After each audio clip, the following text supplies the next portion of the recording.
Get cracking on right now, and we are good to go. Hey guys, how you going? So BKR Sport. We are back here for some Thursday night footy, and it is an interesting weekend. Obviously, we've got a lot of buys this weekend, so a lot of teams can kick their feet up. I can tell you right now, I can definitely kick my feet up, but I have to travel this weekend, which is fantastic. But yes, obviously it is bye weekend because State of Origin is next Wednesday, so a lot of teams are taking the break because all the players that are impacted. Now, obviously, there still are some games this weekend which will be. Well, some teams are more impacted than others, obviously, and actually one of the teams here today is quite blessed to have got a couple of players back in, whilst the other one has got a couple of players out. Now, obviously, the games this week, guys, we've got the Parramatta Eels taking on the Cronulla Sharks tonight, and then tomorrow we have one game, usually two games, but tomorrow we have the Newcastle Knights taking on the Canterbury Bulldogs.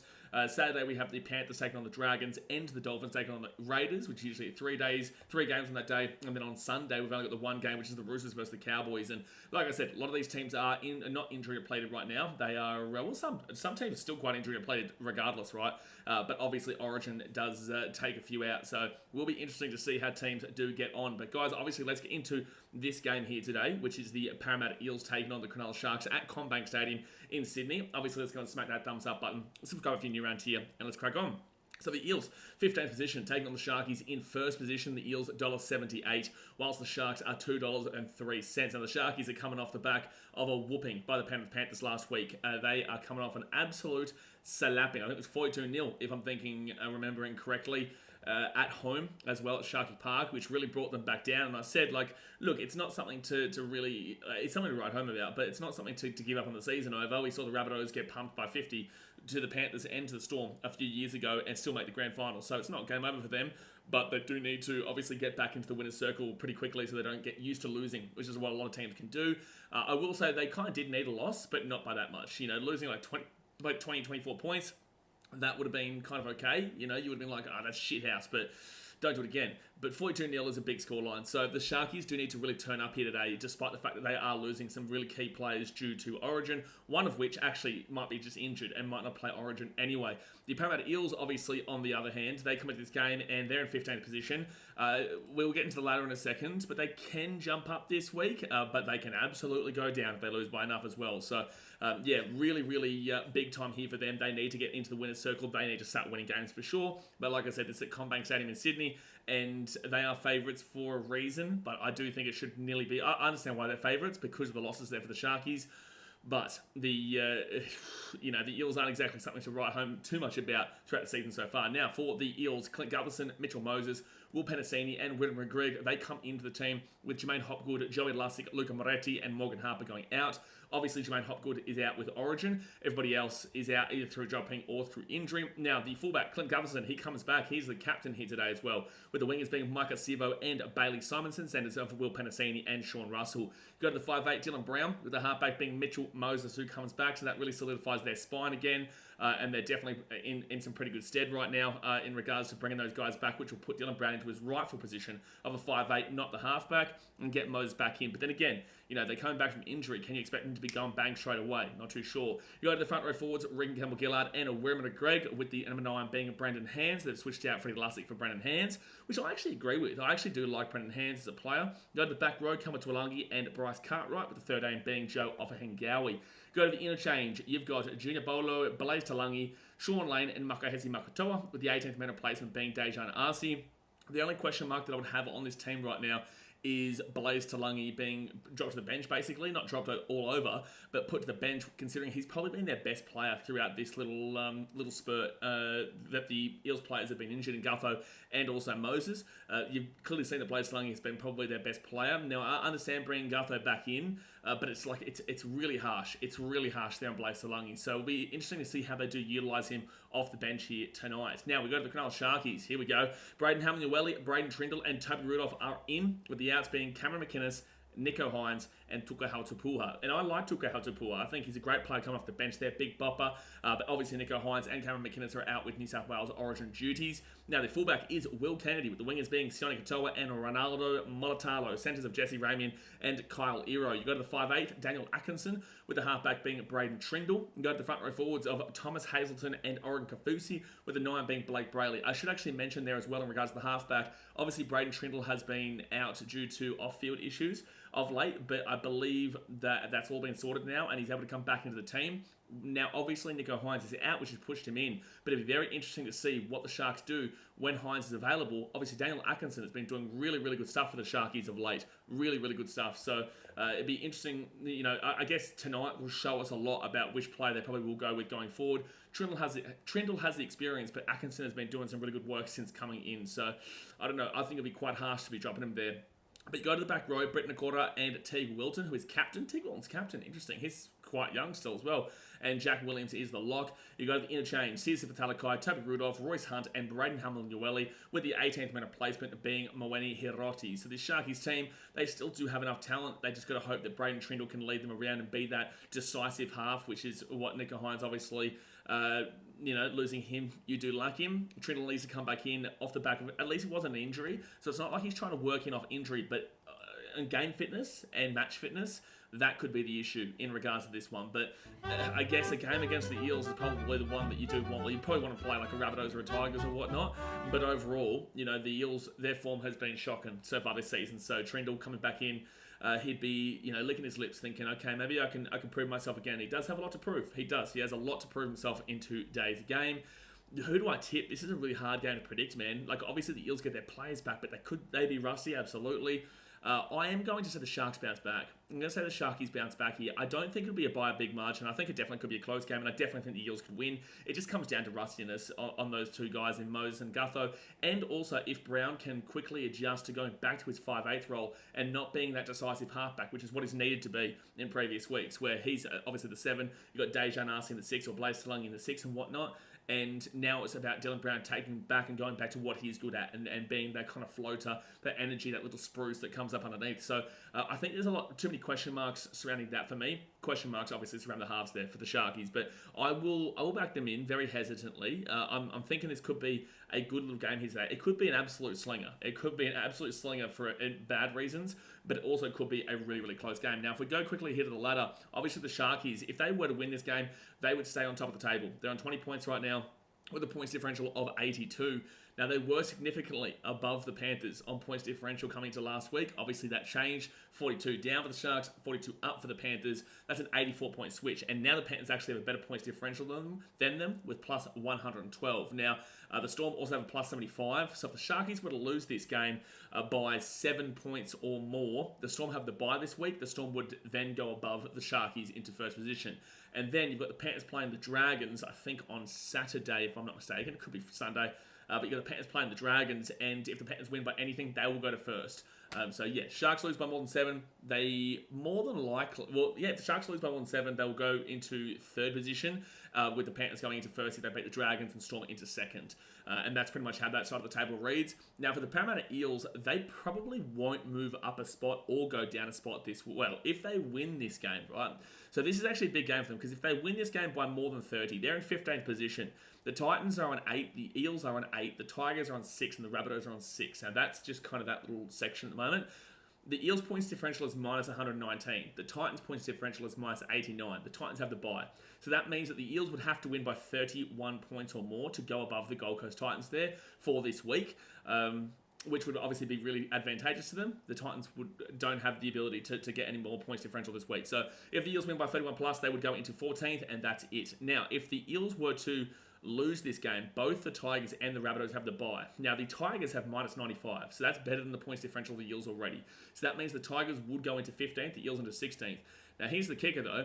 If the Eels were to lose this game by 50 plus, they would go into last position below the Rabbitohs, because the Rabbitohs have a minus 170, whilst the Eels have a minus 119. So this is a game where the Eels cannot get whooped in, and also it would just be so detrimental to their season, because if you're bringing back your big-time stars and then you're losing by 50 to a team like the Sharkies, who have just come off a 42-0 drubbing by the Panthers at home, and also lacking their biggest star in Nicho Hynes and another one in Cameron McInnes, that would be just detrimental, man. I think the Eels would be done if they lost this game by 50 plus. I don't think it happens, but I'm just saying, I think their season would be done if they lost by that much in this game with all the context surrounding it. So, yeah, a lot to play for the Eels. Sharkies just need to not lose, realistically. And if they do lose, then make it less by 6 or less points, because then they'll go to second rather than third, is what will more than likely happen. Because I can't see the Dragons beating the Panthers. But then again, the Panthers are, losing a lot of players due to Origin, but we all know they still can win that game for sure. But all right, guys, there you go. There's a little analysis and a little, chatter about what is at stake in today's game. Obviously, let's go and smack that thumbs up button, subscribe, and let's go and have a look at the chat and see what you guys are getting around tonight. Let's see what you guys are getting around. Well, Olivia Reach is already here. She's already here with another day and another donation. Get around here, Olivia. Appreciate you for your donation. The $8 review donation says, another day, another dono. Free 2 points this week. Yay. How good, Olivia. How good to have 4 points. Oh, sorry, I can't talk about 4 points. I can, you can't. But yeah, look, obviously great game there on Sunday. I was really, really proud of the effort that we did obviously put in. But yeah, we appreciate you, Olivia. You're one of the good ones. You're one of the good Broncos fans there. There's not many others, but get around you. Get around you, Olivia. DJ Max, get around it. Brocky Sports, hello. Pieter. Nate J says, hey, Titans get up, son. Yeah, the boys, mate. Yeah, the boys. Yeah, that was massive, mate. That was really incredible. With all of our players out right now, no Tino, no Jimmy Jolliffe, no Tanner Boyd, no Kieran Foran, no Philip Sami, no Jojo Fafita, trading Adam Shook to the Manly Seagulls midweek. No Harley Smith Shields, no AJ Brimson, no Jaden Campbell to get the job done there against the Bronx, and to be able to hold out in those crucial stages later on. Unbelievable. Tommy Weaver, father of my children. Unbelievable, mate. He's a good little bloke coming up the ranks, man, and good to see. Good to see our team being able to hold out. Because I know this is our first live stream since that Sunday, so I knew that there would be a comment about this one. Rachel Stevens says, evening. Hello, Rachel. Sports Zone says Trindle will step up tonight. I can see it, mate. I think he's got a lot to prove. I think that Braden Trindle coming into this game, obviously, there's been a lot said about him in the media. There's been a lot said about him from other fans and whatnot, and I do think that there is valid criticism about his game, but I do think that he does have the ability to step up tonight and prove himself again.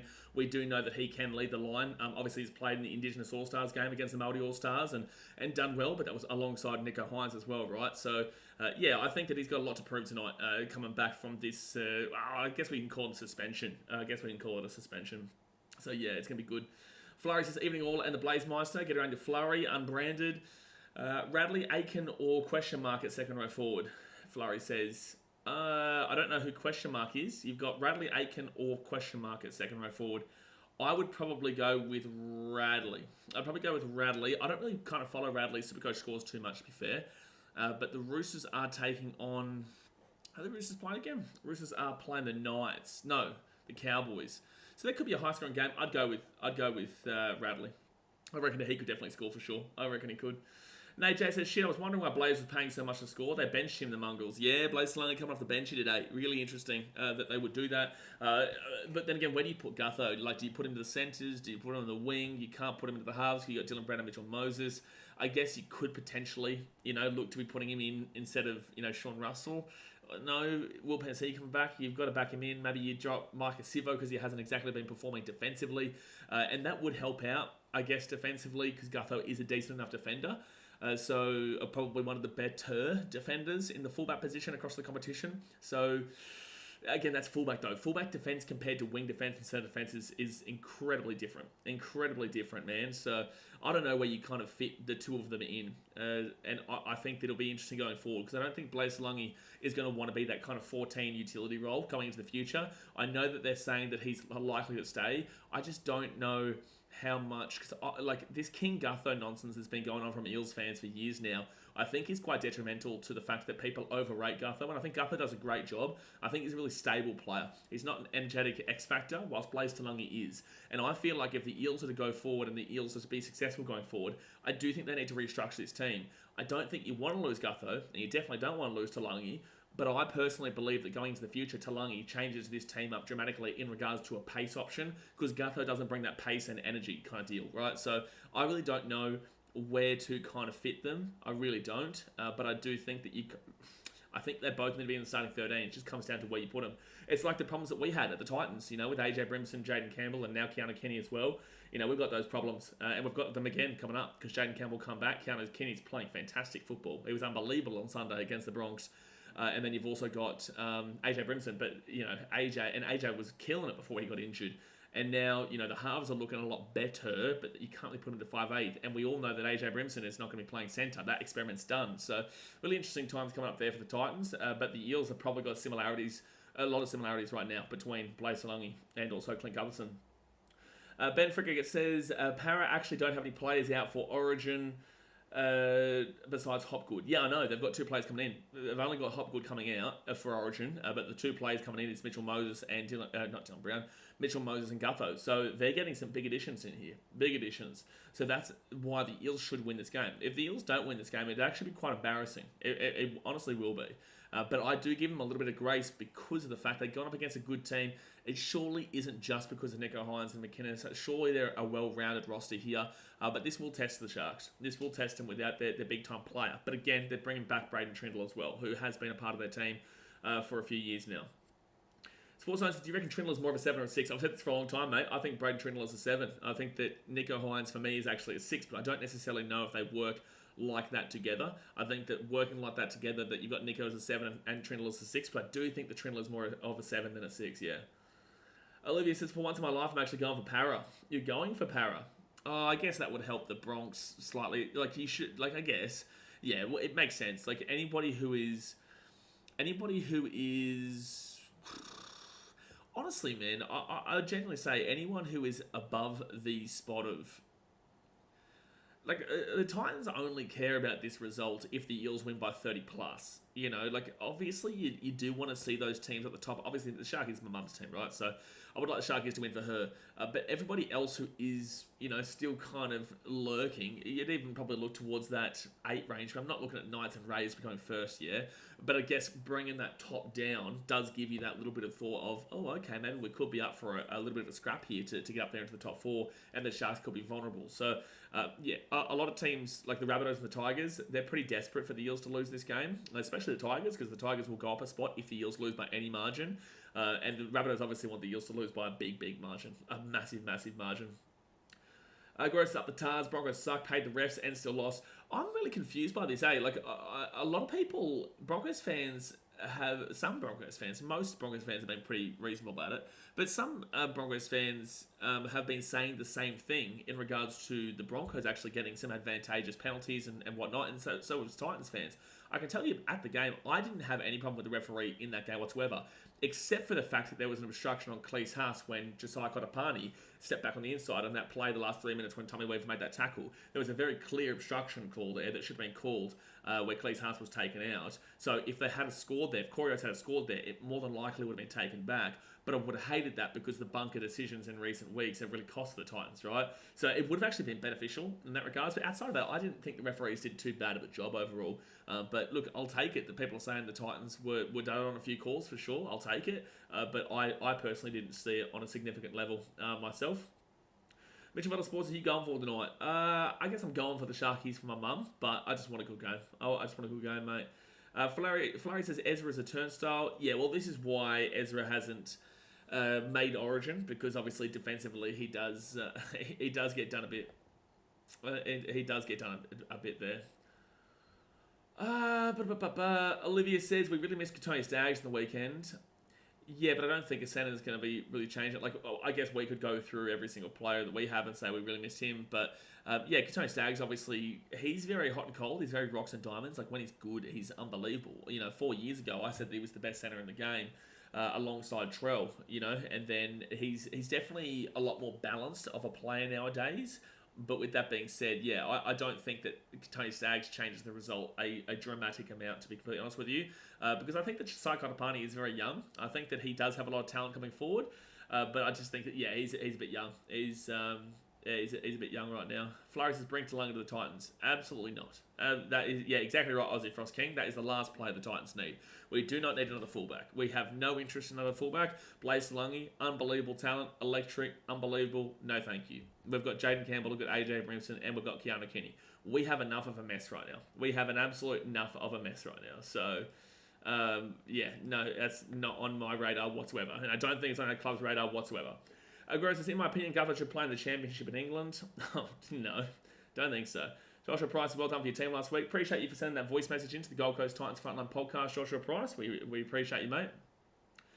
Big Papa says, soon you will have to remove the pretend photo of the Titans in second, because if they keep on winning, soon they'll be in 10th and you'll have to put the Titans logo instead of in second. Hey, listen, man, I'll do it. You know, I'll be happy with that. You know what I'm saying? Like, usually, And this is the thing, right? I started putting that Titans in second kind of stuff there when our season was getting away from us. Like, we obviously got whooped by the Dragons, which was fair, and then we got whooped by the Dogs, which was fair. Had the bye, and then we got beaten by the Dolphins pretty well, which was fair. And then we had, I think, the Cowboys game, which was a fair loss as well. That was the kickstart of our season, really. And then, obviously, the controversial loss to the Raiders and whatnot. So when you started to see that season turn away from us, that's when I usually put that there, because it kind of just gives a bit of a laugh and whatnot for the channel. But yeah, I genuinely believe that this team is really starting to piece itself together. You're starting to see some really good inroads into the Desi kind of system and plan that he's trying to bring into the Gold Coast Titans, and it took a little bit for sure, but we definitely could come home like an absolute train with the way they're playing. You know, they're only losing, if they lose games, it's only by like 2 to 4 points. I don't think we've lost a game by more than 4 points in like 8 weeks or 7 weeks or something like that, with a couple of very controversial ones there in the Newcastle Knights and also the Raiders game. So yeah, really proud and pretty happy with what's going on right now. We've got big time players to come back in. Big Papa says, I can't believe Fafita has been dropped from the Queensland squad, but Slater has won the last 2 series, so he probably knows what he's doing, so I'm not going to criticise until after game 1 if we lose. Look, I think in regards to Dave Fafita not being selected for Origin, man, I disagree with it, absolutely. I'm pretty strong in disbelief of it, especially with Brown Piakura in the squad. There's no way that, honestly, any of those back rowers gets in over Dave. But with that being said, yes, you're right. Like, Billy Slater has won the last 2 Origin series. I'll back my team in. I'll back Queensland in all the way. But I do think it's valid criticism. And I think people are misunderstanding like the context of why people are so up in arms about this, because Billy Slater came out very strongly against Dave Fafita when they had the whole backflip situation. And a lot of people, including myself, believe it is because of the backflip situation, not because he hasn't deserved to be selected. And I think that we all know that Billy's thinking that. So people are more frustrated with the political side of things and that perspective, rather than him not actually being selected, because he is the best back row in the game. But with that being said, he's not going to be the win or lose factor of State of Origin. You know, if we lose, I guarantee you everybody's going to go and say it was Dave not being there, which isn't necessarily true. And if we win, people will be like, oh, wow, Dave wasn't selected for a reason and blah, blah, blah, blah, which I don't believe either. So it's not actually about the Dave selection that really people are crying about and being upset about. It's more about the political nature of it all. That's the issue. That is the issue. Broncos players stripped the ball, Agro says. Oh, yeah, I did hear about that one as well. About that one as well. Olivia says he let the game flow for the most part, which I liked. I agree. The screen moved, Nath, as I clicked. Sport actually says, Billy hates Dave Fafita. Any other players you think got robbed at spot the 17? No, probably not, man. I think that everybody else in the Queensland squad was probably fairly selected. I think they were fairly... let's quickly go have a look here at the 2 teams. I know this weekend's going to be a largely Origin discussion as we kind of move into that part of the season. So that's why we're heavily talking about it now. Reece Walsh deserved it. Coates and Talangi, I'm definitely okay with. Hamisa and Val, we all knew that was going to be the case. If not Val, it was going to be Cobbo, but I always thought that Val was going to be selected. Tom Dearden is a 5'8", Cherry Evans halfback. That was obvious. Cotter and Collins, Ben Hunt. Look, obviously you can only do with what you can do in the forwards, realistically. You can only do, because there is no Tina, there is no Flagler, there is no Tommy Gilbert and whatnot, so they've had to go with what they can. The back row I disagree with, obviously, but I do think Stewart deserved to be in the squad, and I do think that Nay deserved to be in the squad, just not at the expense of Dave. And then Paddy Carrigan, love that. Harry Grant, Fodawaker, Jermaine Hopgood and Cobbo. I think Cobbo had to drop out, to be fair, but again... Billy Slater knows what he's doing. Billy Slater knows what he's doing, man. So it's actually quite interesting that they've all got the player jerseys on, like the jerseys of the team, rather than the State of Origin jerseys. Obviously, they haven't done their photos just yet, but it is quite funny to see them all there on the side in that way. Aussie Frost King said, I dropped to 15th in fantasy. Told you I'd stay in the top 100. That's great, bro. I love that. I haven't really been... All I use fantasy and Supercoach for, man, is just a little bit of an extra incentive. My team sucks, to be completely honest with you, in Supercoach. So, my team didn't even hit 1,000 this week. I've had some really good weeks where we hit 1,400, 1,500, but I've also had some absolute shocking weeks, which is what we had last week. So, once I run out of trades, I'll probably be done. To be fair. Sport Reaction says... Fafita was good last year in Origin, scored a try too. Yeah, he did. Yeah, of course. Fafita, Dave is a great player in Origin. Again, I don't believe he wasn't selected due to the stats or the playing, because stats-wise, he's actually having a better year this year than he did last year. And stats-wise, he's actually clearly the best backer on the competition. So, again, don't think it is to do with... do not think it is to do with anything besides the political nature of the whole backflipping stuff. Aussie Frost Kings, the way Billy did it, putting Pierre Kura before Dave in the reserves is a kick in the guts. I'm so mad, I reckon we lose now. Again, don't think it's to do with Dave if we lose, and I don't think it's to do with Dave if we win. But I definitely believe he definitely deserves to be in there. Celtics or Mavs, anyone but the Celtics, best sport, but I reckon Celtics probably win, but anyone but the Celtics. Sports Zone says, am I the only one who actually likes the Cobbo pick on the bench? I don't think it's a bad selection, man, but I also don't really like it. Origin is usually 1 through forwards. And especially with the fact that the Queenslanders are missing out on Tino, they're missing out on Flegler, they're missing out on, who's the other one there, Tommy Gilbert and whatnot. Because they're missing out on these big-time forwards, I would have expected another front rower or a back rower to come onto the team there, but obviously not to be. So I don't necessarily think it's a bad selection, but I just don't think that there's any world that Dave shouldn't have been selected in the 7-8. Ultimate Peace Law says Munster in Origin. No, Tom Dearden is the 6th. Munster's obviously injured. We saw him have was it groin spasms the other week? Was it Magic Round? I think it was groin spasms that he had, which is a similar injury to what he's had in recent weeks. Brenton Essex says, howdy folks, get around your Brenton. Mr. Sundo says, hello Mr. Sport, hello Sundo. AJ said, I'd rather PNG get than Ukraine. Yeah, Papua New Guinea are more than likely going to be the next team, the 18th team coming in, which is really interesting stuff. Now, I'll be honest with you guys, I love Papua New Guinea. We have a large Papua New Guinean audience here on the channel as well, and we love you guys. We do. We love you guys.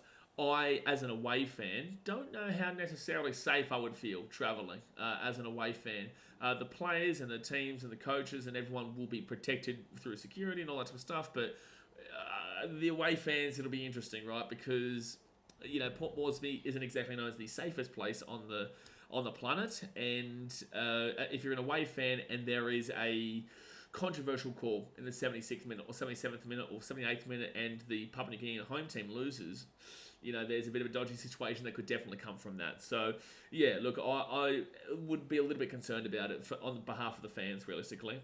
But it's going to happen. It will happen. Speaking of politics, Sando says, I had a game to pick this one. I went with the Eels, but not confident. I don't think anyone's confident in this game, man. No one's confident. Like the Sharkies, they can win, and the Eels should win with Moses and Gutho back. Sport Reaction says, Queenslanders have really fit and small forwards. It's good for the pace of the game. It is. But I think that if Cleary was playing this game, it would be pretty obvious who would be the favourites in this Origin Game 1. Especially with this being in New South Wales too. I'm actually surprised with this being at a core stadium that the Queenslanders are favourites. They've got Dylan Edwards there. The centres of Suoli and Crichton, I don't really believe Origin-wise. Lomax, that's a really interesting centre and wing pairing there of Suoli and Lomax for Origin. But we'll see. Obviously, Brian To'o, he knows how to do it. The halves will be interesting to see how it works if Nico Hines plays. Obviously, Luai is the 6, but do you bring in Kiri or do you push Luai to the 7? You bring in Matt Burton to the 6? I don't know. So I guess I do understand why Queensland may be bookies' favourites here, based on the fact that there is a lot of unknowns here in this New South Wales team, with Michael Maguire obviously selecting a new team and pushing Isaiah Yeo to the interchange with McKinnon starting. I think if Yo's not starting, Yo's not playing, in my personal opinion. I'm very much like what's his name? Cameron Murray for the Rabbitohs. Very much like a Cameron Murray. I think that if he's not starting, he shouldn't be playing. So, yeah, it'll be a big time one on Wednesday. Fatima says, I went with Sharks. I feel like Gutherson and Moses won't make as much of an impact as people expect. I think they'll make an impact for sure. I think they will, but I just feel like there could be a bit of rust involved. Absolutely. You can't come back from these long-term injuries well, you can, but it's not usual that you come back from these massive long-term injuries and, just absolutely light it up, especially when the Eels form is so down and out. But I will say that they are a big part of this team, and they are the keys. And I'd say that Mitchell Moses is the crux of the team, where they're built around, right? So it will allow Dylan Brown to open up and be the more of the player that he actually is in that 5'8" position. So it could absolutely work out, and the Eels could win this game and win this game well. They could. But it's the Eels. You can't have that confidence in them. The confidence isn't there. So maybe Mitchell Moses and Guffer coming back in does bring the confidence, but you have to wait and see how that one goes and see how it happens. But the Sharkies are out in the field right now, so are the Eels, guys. Do me a favour, hit that like button, subscribe if you're new around here. On our way to 30,000, which is great. We're moving on up, baby. We are moving on. We appreciate every single one of you here on the channel.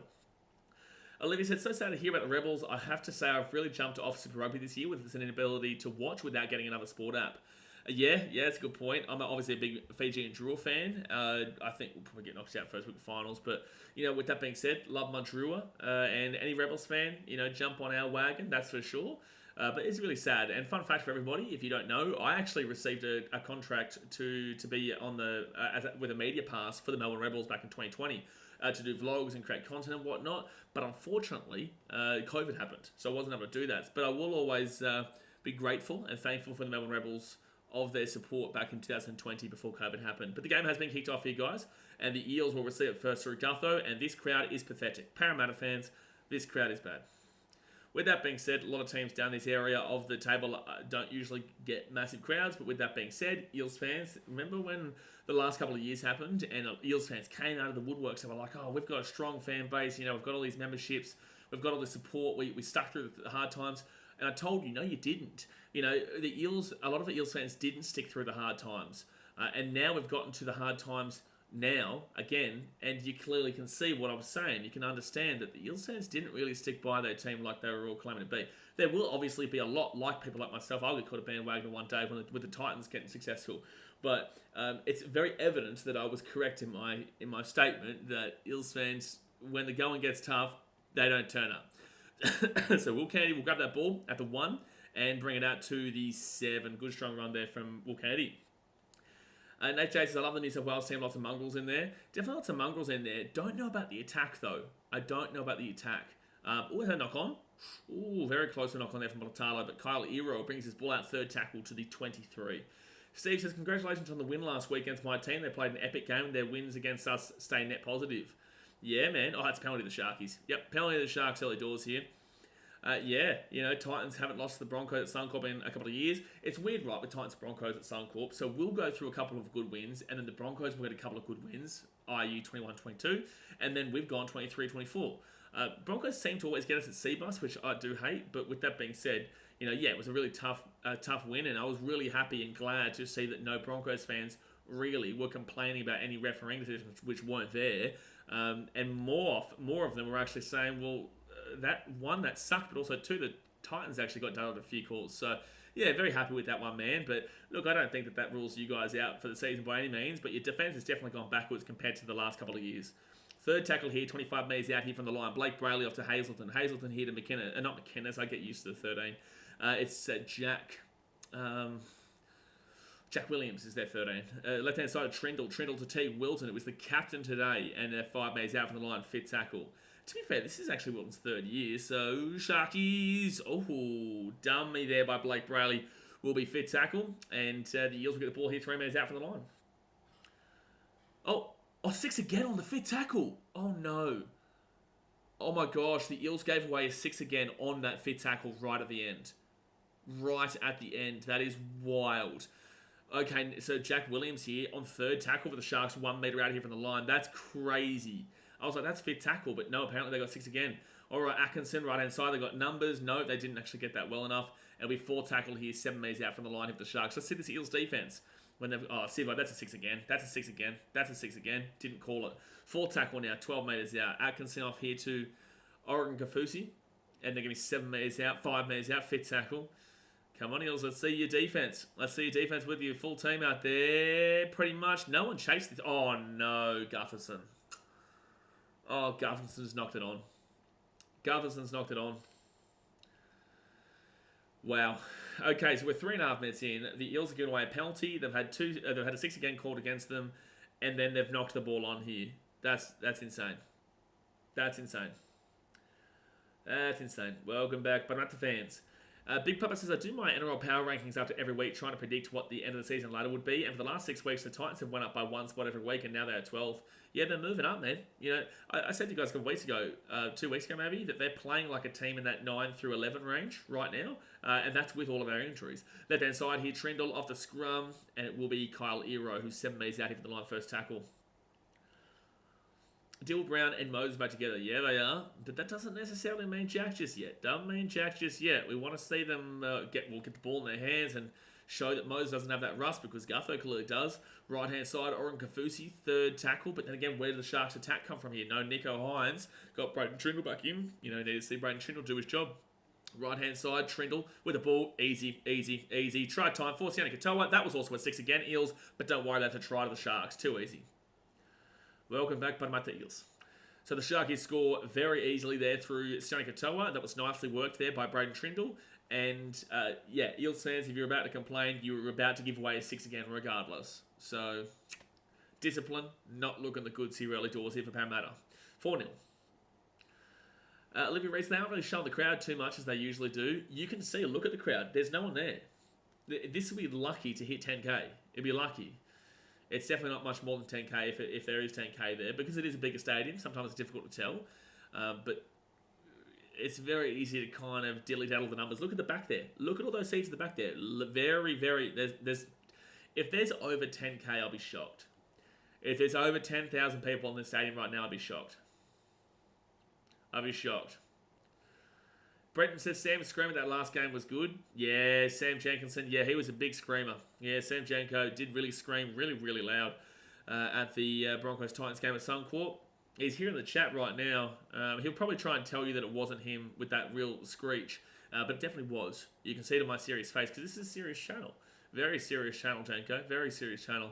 They're going to trust me more than you. So, yeah, definitely shouldn't be screeching like that, Sam Jenkinson. But, you know, it is what it is, mate. You know, you do what you do. Fox would be saying it's a sellout game, Slapper says. Slapper's always good when he turns up and he just inside. Oh, well, this is an Eels game, so Slapper not a big fan of the old Eels, and Trindle's not a big fan of getting the first kick. So it's 4-0 here. He misses the kick. But yeah, Slapper just turns up, insults him, and we're off and underway. You know, the stream doesn't really start until Slapper insults the Eels. Of course not. The stream doesn't start until he does that. See, Sam, I told you, definitely not me. Liar. He's lying to you. It was definitely him. It was definitely him. I looked you guys in the eyes and just to say it was definitely him. Alright? 6 minutes in. No, James, that should be Parra's slogan. When times are tough, we don't show up. Well, yeah, it's just like, you know, Eels fans are really strong in their belief that they had all these massive crowds and whatnot, despite those really tough years in the 2010s. And it's like, I can tell you as a Titans fan, like, we have a small, really tight-knit community on the Gold Coast, and I know, you know, people from all across the stadium that support and are there. But I'll tell you right now that we'll start selling out games when we start getting well again and start getting good. You know, which was what we'll probably get a pretty big crowd against the Rabbits next week, and we'll have a few Titans fans there. But I'm not going to sit here and lie to you and say that we have these massive crowds right now through the shits. No, we don't. But I'm proud of our pure audience and our pure fans that do still turn up regardless. And I feel like that's what the teams really need to do. Their fans need to do instead of lying. Don't lie that there's these massive turnouts. It's like, it's not true. We can see it. Fourth tackle here for the Sharkies, and it's Will Kennedy gets the ball to the 40. And I'm very well aware it's a Thursday night game before anyone says that. Try-time Bing Bong Matabish, Brocky's boys, you're right. It is a try-time Bing Bong Matabish. So the Eels will grab that ball at the 20, and it'll be Gutherson who gets taken down at the 30. Big Papa says, watching the game last week between the Titans and the Broncos, was very excited for a neutral fan to watch because at one point I thought both teams would crack 50 points. I never thought... Oh, well, I did think that once the Broncos went up like 18, when they went up by like 18-6 or whatnot, I thought, okay, here we go. This shit's going to get dirty. But for us to show the mental resolve and the resilience, that's from the long-term Titans in me that knows that can happen. But it didn't happen, and I was very, very proud of the boys, and we had a good time that night at the Logan Holmes Sporting Globe, which was great, and the Eels will get this ball to the 35. Fit tackle. Really proud of our team. That was close to a 6 again there for the Eels. So Dylan Brown will put that ball up, and it should be Will Kennedy who... Oh, good chase through from Moses. That's a disruptor. Oh, well, that's a knock-on from Sivo, but... So disruptor rule doesn't exist anymore, lads. Disruptor rule doesn't exist anymore. I say this every week. They don't tell us, though. They don't tell us, but the disruptor rule doesn't exist anymore, because that should have been a penalty to the Sharks. Like, how on earth is William Kennedy not denied a chance at grabbing this ball? Like, that if the disruptor rule exists, that's what it should be used for. Not for those really debatable perspectives, but that one absolutely should have been a penalty to the Sharks. Eels need, Mitchell says, Eels need Brad Takarangi and Ferguson back. They'll win a guaranteed premiership. Daniel Atkinson with a strong run here to the 40. Close to a high tackle there, third tackle. Yeah, I'm not going to insult Brad. Fergo and his cruisers. Fergo, stop it, Fergo. Logan Paulsack says, New South Wales Cup games pull more numbers than Para games nowadays. Do they? I know Bears games do, but like, does New South Wales Cup pull numbers? I know Burleigh pulls a decent enough crowd if Titans aren't playing. I don't know about Tweed, though. Tweed are a little bit out, though, in Tweed. Eels here, they spread this ball third tackle on the 40. Third tackle at the 40. Oh, that's a penalty. Yep, that's a penalty to the Eels. They needed that one. They needed that one badly. Yes, Flurry them. See, Sam them up, and it was you. Exactly right, Janko. See, Flurry said it. There's some backup. There's some backup there for you, Mr. Jengo. And that Jay says, tough times make true footy fans, mate. Absolutely. I'm not going to deny that. I'll be the first person to put my hand up and say, yeah. You know, if the team was going well and you started supporting a team when they're going well, do you really understand footy? Like, what does it mean to you? How does it mean anything? You know what I'm saying? Like, Eels here, Sean Russell at the 30, at the 25. Good run. Okay, here we go. Mitchell Moses, do your magic, man. You're back in. 10 minutes gone here, guys, in the first half. Hit that like button. Subscribe if you are new around here. Second tackle here for the Eels. And Rory McGregor will get the offload away to Brendan Hands. Dylan Brown at the 20, and he'll get crunched down at the 15. Second tackle, Sharkies. You're going to have to see a lot more of a defensive resolve this week after your 42-0 shellacking by the Panthers last week at home. Eels here, Regan Campbell-Gillard, third tackle, Trey Mayers out. They seem to be making some good meters here, the Eels. Making some good meters. 6 again here for the Eels as well. You've got opportunity galore right now, Parramatta. Will Penasini try time, too easy. Sharks, mate. Sharks, defensively, no. That should never have been scored there. Should never have been scored, but Penasini too strong. Penasini way too strong. But who's the centre who just let that one in? That was, yeah, absolutely Flurry. Absolute crap defence. That was awful defence there from the Sharks. And that's not, you know, you don't look at Nico Hines and McInnes there in that situation and say it's their fault not being there. It's not. Like Mitchell Moses here goes to the right-hand side, too easy. Trindle was too far, you know, and Trindle was fine, but who was it? Kyle Ero. Yeah, Kyle Ero missing that tackle. Kyle Ero missing that tackle is going to haunt them for sure. So it's 4-4 here with the kick to come, but Kyle Ero should be doing way better than Penasini just bumping off him like that. That, unfortunately, is all on Kyle Ero. Logan Paulsack says, Seabass used to look like an under 2K attendance in that 2019-2020 COVID era. No, it didn't. But it was about 6K or so. I think the lowest attendance which was given truly was like 7 or 8K. But yeah, I've seen some low crowds, but there's definitely never ever been 2K. That's a lie. That's a lie. Ever. And also 2019-2020 wouldn't be our worst time for crowds. Our worst time for crowds probably be like 2014. 2014 or so was pretty low. 2019 wasn't fantastic. If you're talking about COVID era, COVID era is the 2020 onwards, and every team was like under 2K. Every team was like 1,000 because that's all they could attend. So Mitchell Moses here will miss the kick, so it says 4-4. Says 4-4. Will Shaw's just tuning in. Moses or Gutho looking hampered at all? Well, Gutho, unfortunately, he knocked the ball on, which led to the Sharkies scoring. Mitchell Moses looks fine. That kick was okay, but obviously just coming back into it, just missed it. But Gutho does look, I wouldn't say hampered, but definitely there's some rust there with Gutho at the back. Definitely some rust at the back. So is this going to be a big scoring game? Yeah, I would assume this will be a pretty high scoring game, this one. Flurry says, if everyone that comes to the front line all came at the same time, would be chockers. Yeah, you know, I think we've only got like 10 to 12 seats spare. We're pretty much sold out, for sure. But also, you know, it comes when your team isn't doing too well. So the front line will pack out when we start doing well again. And everyone will say, I was there. I was there when there was, 6,000 in attendance. No, you weren't. We know, if everyone in the front line, I can see everyone's face. I know everyone in the front line. And I will tell you, I know who was there and I know who wouldn't be there, who wasn't there when the time comes. And I think most of us would say the same thing. We all know.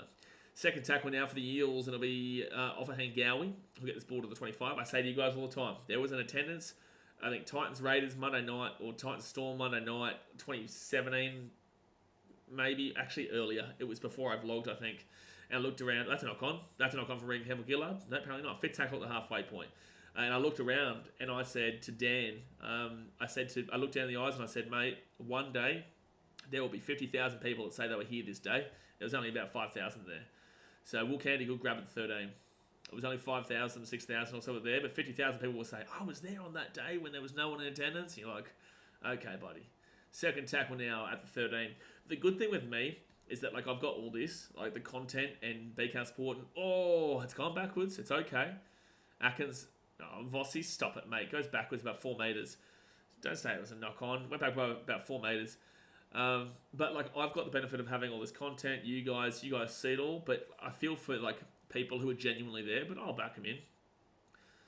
You know, Clark and myself have the benefit of our content to prove that we were there, but everybody else obviously doesn't. So, yeah, frustrating for a lot of people, but it's a part of footy. It's part of footy game. Mark Arcivo grabs the ball here at the 30 and brings it out to the 43 or so. 43 on their own side of the field. Someone says, Roosters have had 3 can of raining Monday night footy. Have they really? Oh, Monday night makes sense. Monday night makes sense, mate. Those Monday night games, which will come back when the 20-team league comes in. They'll bring Monday night games back when 20 teams come into the comp, which will mean we'll just have footy every night nearly. You know, besides Tuesday and Wednesday. Penalty here to the Eels. High tackle. Penalty to the Eels. Shaden Morris says, I'm a Cows fan for life, but Titans played very well last week against Brisbane. Yeah, they did. Yeah, we definitely did, mate. Really looked good. Looked really good with all the injuries as well. Yeah, Monday night footy was the worst Sunday, but again, it will come back in when we... Oh, please, that's not a high tackle. That is not a high tackle. It's bounced off his shoulder and hit him on... come on. But anyway. Alright, so the Eels here. 25 metres out. Technically, referee is technically correct there. It does contact his head, but it bounces literally from here upwards. And it's like, come on, man. Left hand side, too easy there for the Eels. This game, defensively, Sharks have lost all kind of defensive structure. The Sharks have lost any kind of defensive structure of this team. I mean, you saw it last week and you've seen it here because they're currently getting done by the Eels and so easily. And the Sharks, when they had the ball, they did the Eels so easily. So this is going to be a high-scoring game, lads. 8-4 here with the kit to come. 8-4 here with the kit to come. Look at, like, what's Atkinson doing there? Also, Jesse Ramian's well and truly too far in. But there you go. They said beautiful from Moses Voss, he said. Moses didn't really do anything there. That was more... who's the man? Was that... It's Blaze isn't on the field, is he? But all he did was pass the ball left. This is too easy right now. Both these teams look awful defensively, but they look like they got something going attacking-wise. I think a high-scoring game, the Eels win. I think in a high-scoring game, the Eels win. Will Shaw says, Manly have sold out every home game this year except Raiders Thursday game in the pouring rain. Yes, but also your team is... your team is doing a lot better than a lot of other clubs down the bottom. You can't expect... Manly wouldn't be selling out games. I've been to games at Brookvale that definitely haven't been sold out. Manly wouldn't be selling out games unless there was a lot of hope for the season. Very hopeful season right now. Do you guys play this week? I don't think you do you? I think you got to buy. Yeah, you do. Actually, the ladder would probably have updated. Oh, no, it hasn't yet. Wait, has it updated? No, it hasn't updated yet. Alright, so Moses here from the wing will get that kick. He will get that kick, so it'll be 10-4 here to the Eels. 24 minutes to go the first half. Brett Nesley says, 7 days footy, I'll be for that in the future. Nah, Tuesday and Wednesday will never have footy, obviously Origin. But Tuesday, Wednesday will never have footy. We'll never, ever have footy. It's not possible. You can't have a game every single day. But like when you have 20 teams, you're going to have a game on Thursday, 2 games Friday, 3 games Saturday, 3 games Sunday, and then like a game on Monday, right? So there'll be a lot of footy, mate. Oh, a lot of footy. Sam Jenkins says, bro, these bets. What are the bets? I can't remember. What were your bets? But 10-4 here, 16 minutes in. Flores, I missed 1 game this year, but I had an away note and a cheesecake. You did. 1 home game. As far as I'm aware, the only 2 people that have not missed a game home or away this year is myself and Mr. Janko in the chat. So, second tackle now for the Eels, and they'll be 17 minutes out from their own line. I was going to say that was a stiff call. Yeah, I disagree with the call, but, you know, that's all part of it, unfortunately. Anything to not watch home and away. Is that show still going? 4 tackle here for the Eels, and they're at the 38. Adam Smart says, my Waz and your Titans rolling up that ladder. Meet you in the grand final. Des may be better than I gave him credit. Brilliant win for you guys this week. Mate, I've been telling you, Desi Hasler is, and I'm not taking the piss with you. Like, I'm telling you, Desi Hasler is a phenomenal coach. You can tell if you listen to that podcast. Fit tackle, now Sharky hit the ball, first tackle at their own 15. If you listen to the podcast, we speak about it, and I said, you can clearly tell that the Titans have never had a top-tier coach before. until Desi. Because Desi's come in and really adjusted a lot of things and has put us into the right path and put us in the right direction despite all the injuries and the controversial losses. We're clearly on the right path and improvement, right? And Desi hasn't even been able to implement his own team, per se. This is still kind of Justin Holbrook's team that he's working his own magic for. So, yeah, really interesting to see how we go forward, man. But I'm definitely liking what we're doing going forward. Fit tackle. Literally need Montano and 7 to score one more. Be good to see. Be good to see, but the Eels will grab this ball here at the 5. And it will be Gutherson who brings it back, fakes it to Sivo, and taking it out to 20. Jaden Morris says, Eels to win 25 plus, Sharks defense is absolute shit. Mate, the Eels defense is absolute shit too. Whoever has the ball will probably score. If the Eels had the ball, they're more than likely to score. If the Sharks had the ball, they're more than likely to score. Both these teams defensively are all over the shot. Did you sit? Oh, and that's a mistake. Yep. I disagree with that. Okay. Disagree with that call. And Gina Bolo gets the ball to the 48. I thought that was a lost ball there. Flurry says, yeah, I would have to sell my house to make all games. It's not easy. It definitely is not easy. Eels with the offload, but we know Parramatta loves a good offload. Junior Bolo gets the ball back into Moses. Moses here at the 40. They just throw... What's that? That was weird. That was a high tackle. I can't believe that hasn't been called as a high tackle, but the other one got called. How did the other one get called a high tackle, but that one didn't? That was definitely high tackle. Definitely. So fit tackled here at the 25 here for the Eels. And that will be Kennedy. Good grab. Good grab at the 10. Oh, he's going out. Well done, Eels. He didn't go down. That's fine. They're allowed to do that. His arm didn't touch the ground. He was not completing the tackle. That is a completely fine call. Big Bubba says, congrats on 27k subscribers, by the way. Haven't hit it just yet, mate. We haven't hit it just yet. We're on our way, though. We are on our way, however. AJW asks, what do you reckon tastes better, eel or shark? Oh, I feel like eel is probably more of a weird texture. Shark probably tastes more... Is it? I don't know. I haven't had either. I know in Japan, eel is a big thing. But shark would be probably a lot tougher. I don't know. I'll say eel based on the fact that it's a big delicacy around the world. And then Paulo knocks the ball on. And then Paulo knocks the ball on. Where's Junior Paulo's biggest fan in the chat? Where is he? Where is he? Sharky's yum, Jay says. Of course you do. Oh, that's a high tackle. Oh, referee. Come on, referee. You've been calling. You called the other one a high tackle, but you don't call the Eels one, and then you don't call that one either. Come on, referee. Second tackle here. 20 minutes gone in the first half. Hit that like button. Subscribe if you're new around here. I will go and say Shark based on... I trust Jay. I trust Jay. Third tackle here for the Sharks at the 25. I reckon Shark does probably taste a little bit something. Leaky Nine says, Hazel's elite. People judge him on the doggies, but bad management does not mean bad coaching. People judge him on the Dogs because the Dogs are a loud fan base, but the Dogs lack a lot of context in their complaints because they blame Des Hasler for everything, not realising that it was signed off and also adjudicated by their own organisation as well. Des Hasler was a part of it, but Des Hasler was not the only reason for it. He was probably 30% of it or 50% of it with the organisation, also taking 50%. Also got them to 2 grand finals, 2012 and 2014. So... yeah, Dogs fans like to complain about Des Hasler, but they lack the actual context and perspective behind it. Simon says, Sharks trying to go his arms up, winning the penalty. Yeah, he doesn't know what he's talking about. All right, so Dylan Brown taking down 40 metres out, 4 tackle. John says, a big win here could be the turning point for the Parramatta. No. Not with the Sharks having all their players out. And we've also seen when the Sharks had the ball in an attacking area, despite not having Nico Hines, they scored immediately. So Mitchell Moses right inside. They're going over the sideline. That's going to be a 7 tackle set instead. You should have... oh my God, that's going to bounce back. Dylan Brown, what are you doing? Dylan Brown. Will Kennedy's away. Will Kennedy got to 25. Dylan Brown, bro, you've got to watch that ball, mate. Dylan Brown could have easily made a tackle in the in goal if he was watching the play just then. Now Sharkies here. They're at 25 at the 30, the 35, and the Sharks are making movements. Dylan Brown, bro. Watch the game. Monday night football and the team was Tuesday. One day off and we go again. Sounds perfect. Wilshaw says, yeah, I agree. I love that. I love that idea. Jazzy Hampson says, hey, Blaze, how's it going? You've probably answered this, but what are your thoughts on the origin sides? Yeah, we've gone over this already, my guy. I have to go back to the beginning of the chat. We spoke pretty in-depth about it. So, second tackle here for the Sharkies at the 40. They give it to Hazleton. Offload. They've got 3 on 3 here. And Will Kennedy taken down at the 32.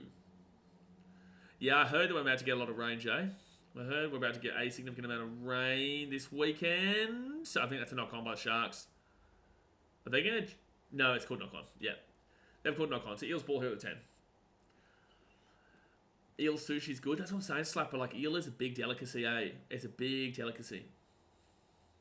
Logan Ladouche says, how do you think Titans fit Kenny in the side long term if they even can? I think you can put him as a 14. I think that he does work as a back's utility. Can play...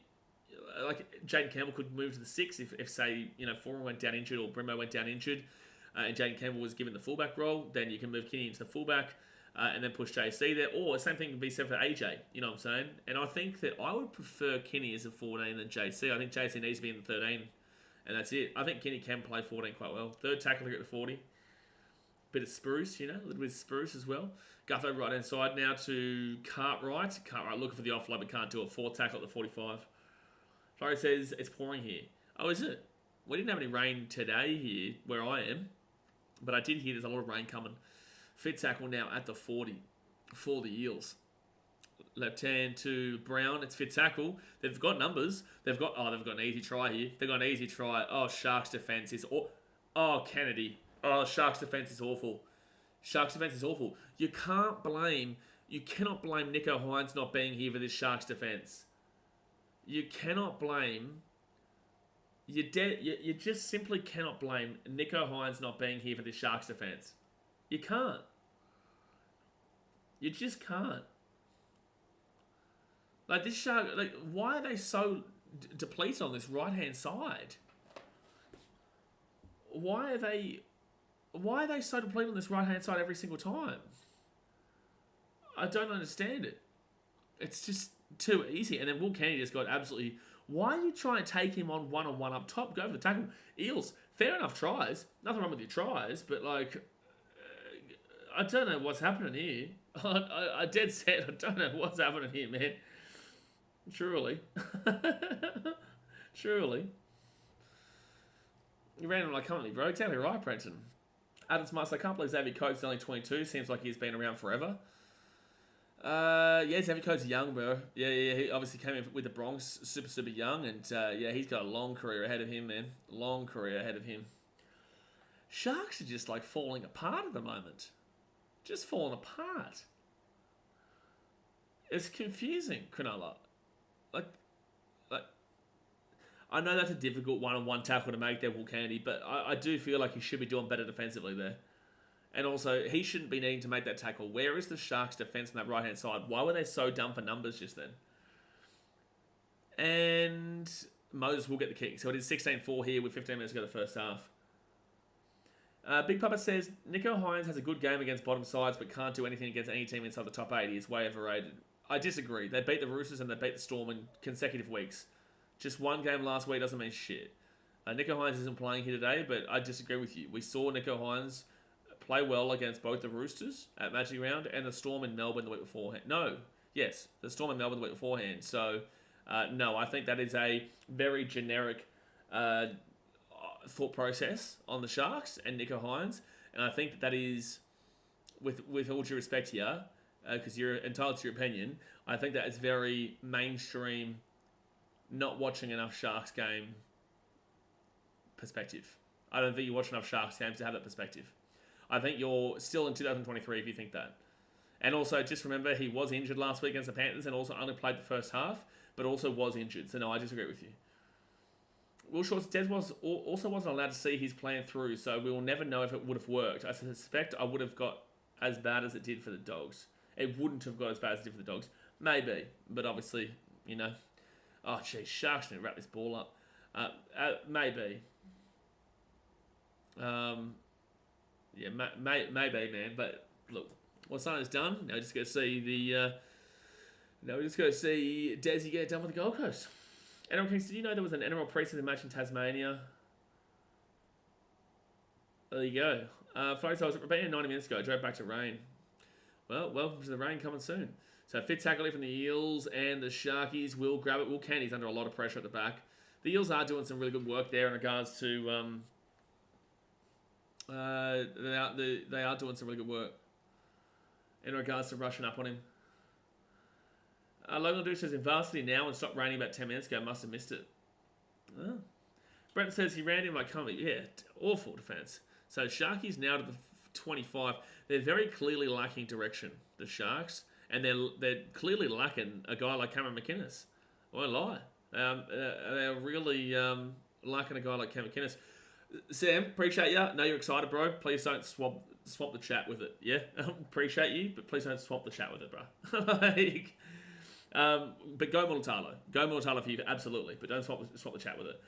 Sunday says, this is the team that got flogged by the Tigers earlier this season. Yeah, the Sharkies lost 32-6 and also 42-0 to the Panthers. So when they lose big. So second tackle here with the Eels, right-hand side, and they've got... Geez, they're all over it. No, you're all good, Sam. It's just that obviously I want to be able to read chat, not just people asking you about your bet. Third tackle here at the 15 to Dylan Brown. Dylan Brown into Moses. Moses here to Gutho. Gutho taking down 11 metres out for tackle.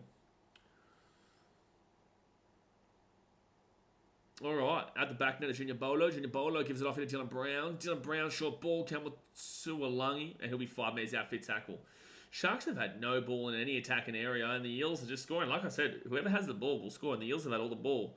So right-hand side of Mitchell Moses. Moses here, I don't know what that was from Moses, and that's a penalty for offside. I don't know what that was from Moses. Knock on, offside, bang, see you later.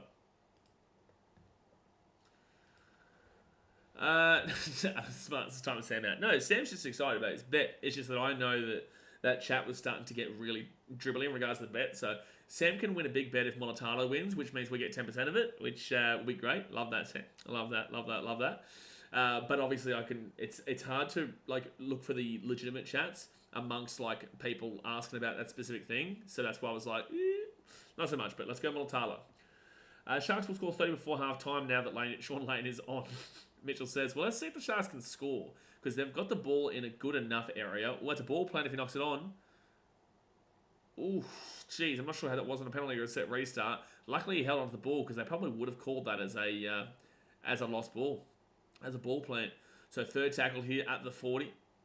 The left-hand side off to Trindle.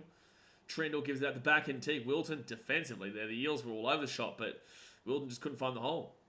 So right-hand side, Blake Brayley off to Jack Williams.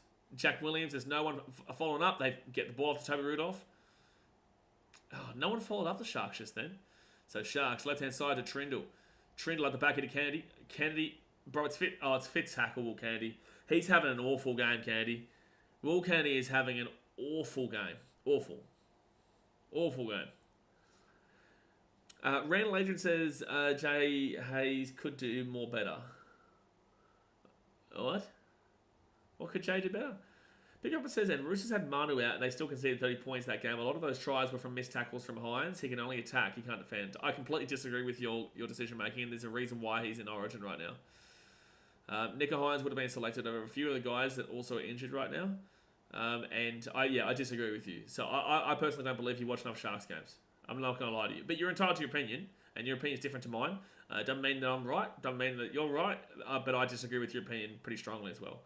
All right, so 4 tackle, and there'll be 45 metres out here from the line. Now 40 metres out.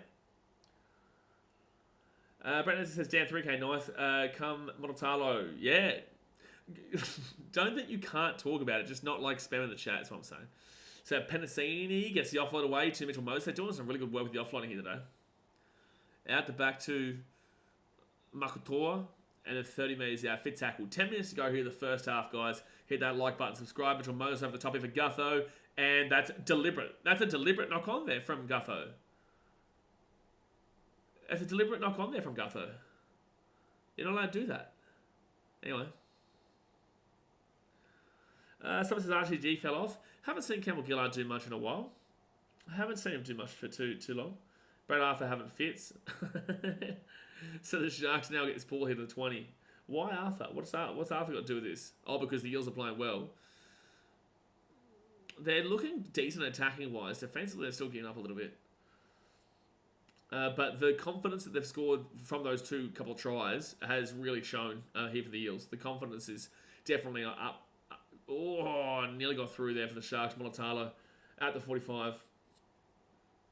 And Trindle now whacks this ball down into the centre. Good kick, actually. Really good kick. Sharks not chasing it through even remotely strong enough there. And Simonson's going to get taken down here at the 20. Good run back from Simonson. Quite a lazy chase there from the Sharks. First tackle here. And Penasini out to the 25. Is that a netball team, Jordan? To Melbourne Rebels. No, it's sad to see. You know, although they had a small base, they would have had some passionate fans there too. But it is what it is. 14 from 14 completion for the Sharks. They're at 100% completion, just not getting good ball and attacking areas. It was a 14 from 16. So both completed the same amount of sets. As far as anyone else going for the Sharks just because they hate Trent Barrett, I'm not a big fan of Trent Barrett. Give the Sharks to my mum, but in the same sense, like, I would like the Eels not to win by 30. Outside of that, I just want a good game. And it's going to be, oh, jeez, they're getting some great offloads. And it'll be Brendan Hands taken down at the 35, right-hand side of Moses. Moses now puts the ball over the top into the corner. And can he go down? Go down. And he'll be out of the end goal. Wow. It's not a great game, but... Someone says, what's wrong with Trent Barrett? I have my issues with Trent Barrett. Oh, Simonson's injured here. God bless him. God bless him, man. I hope he's alright. That sucks to see. You never want to see injuries, man. Tasman says, Reeves, Bronny James to get picked first overall in the Hawks to win the 2025 championship. That doesn't sound like the Chicago Bulls does. And we definitely should be talking about the Bulls instead of the Atlanta Hawks. Fit tackle at the 30. Daz says, what isn't wrong with T-Baz? Yeah, that's a very good question, Daz. Sundo, I'm not too sure why you don't have the same kind of thought process. Another fantastic kick from Trindle. And Trindle's the one chasing this through as well. I can tell you, Trindle looks like the only one who's really throwing everything behind this game right now. The Sharks need to be chasing these balls through. That was really good work there from Trindle. Not a single other Shark chased that. Not a single other Shark has chased this.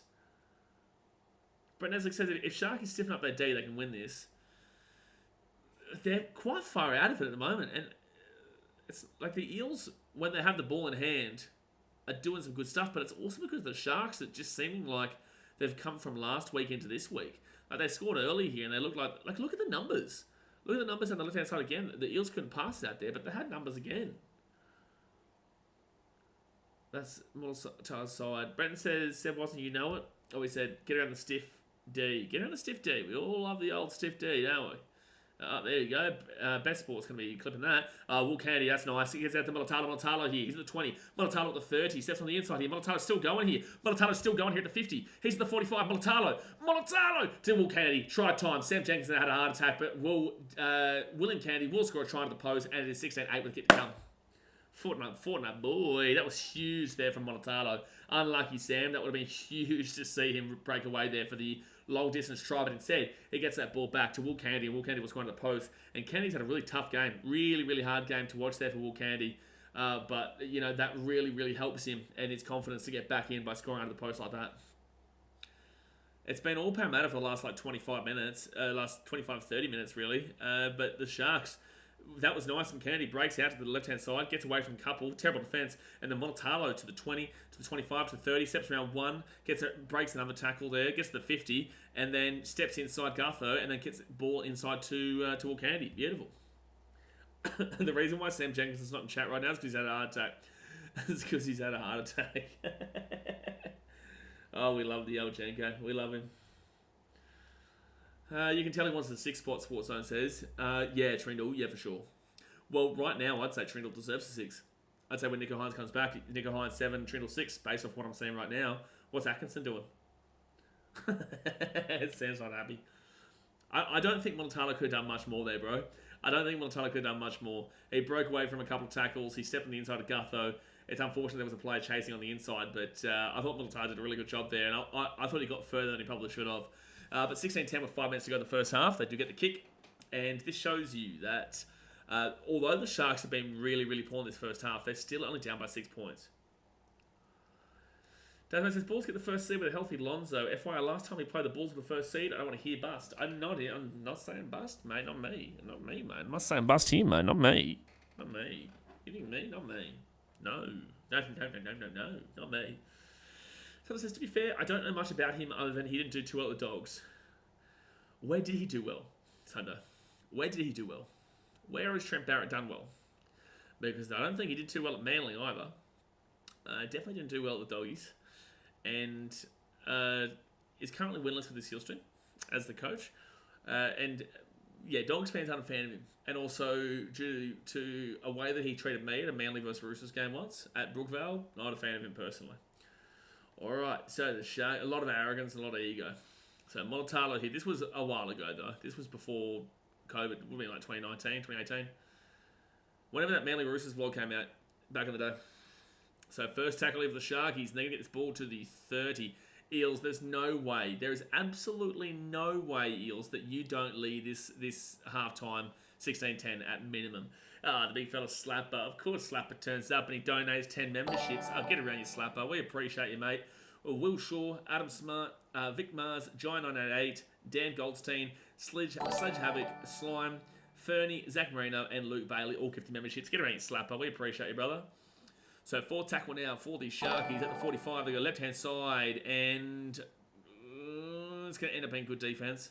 Fed tackle, slap. This is slap for you, Brendan. You know, you guys know it. This is slap.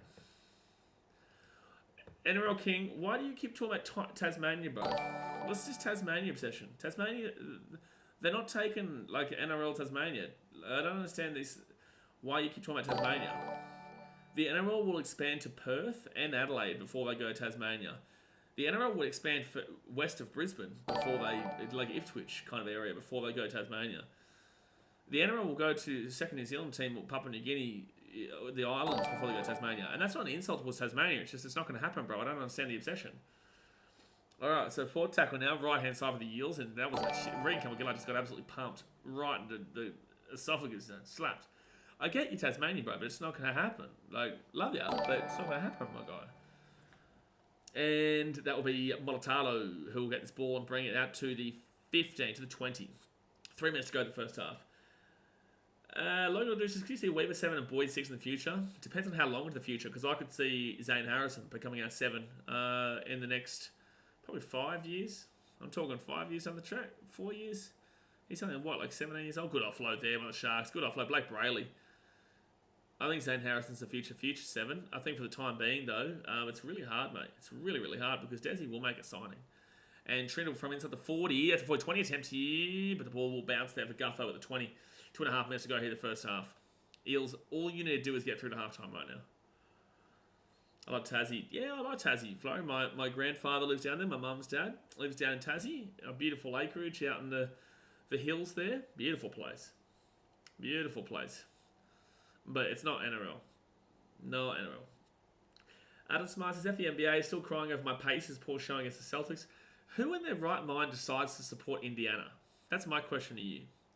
Who decides, you know what, I've got Chicago, I've got Los Angeles, I've got San Francisco, I've got New York, all these great places, Philadelphia. I'm going to support Indiana. I'm going to get around the Indiana Tumbleweeds. What's happened here? What happened here? What happened there? And it'll be Will Kennedy who grabs his ball at the 5 and takes it out to the 10. Most people draw the country without Tasmania. Get over it. Nah, surely not. Oh, Sharks here. Braden Trindle. Trindle has looked the best Shark player today. It's very clear that Trindle looks like he's been the best player today. Monotalo, third tackle to the 30. Jason never has been NRL and never will be. Yeah, Tasmania for me will never be NRL. Oh, I forgot. Even Darwin would go first as well before Tasmania. CS for Talakai. Probably should have been 6 again there. But they didn't call 6 again. And Talakai with a strong run to the 45. I bet Pacers fans is malice at the Palace. Gee whiz. And that's a big kick. Oh, he lined one up, Wilton. Teague Wilton, you've got to do better than that when you line it up like that. Logan Lucius says, NRL King, if they bring Storm to Tasmania, it'll be a small game, maybe once every couple of years. Don't get your hopes up, and I doubt many people will go, sadly. I reckon people will go. I reckon they'll pack it out, for sure, because it's an event. But obviously Tasmania's getting an AFL team in the next couple of years, I think 2027. It's good to see that you're supporting the NRL all the way down there in Tasmania, but it's just not... I'm not going to say never say never, but I highly doubt in my lifetime, or anyone here's lifetime, you'll see a team in Tasmania in the NRL.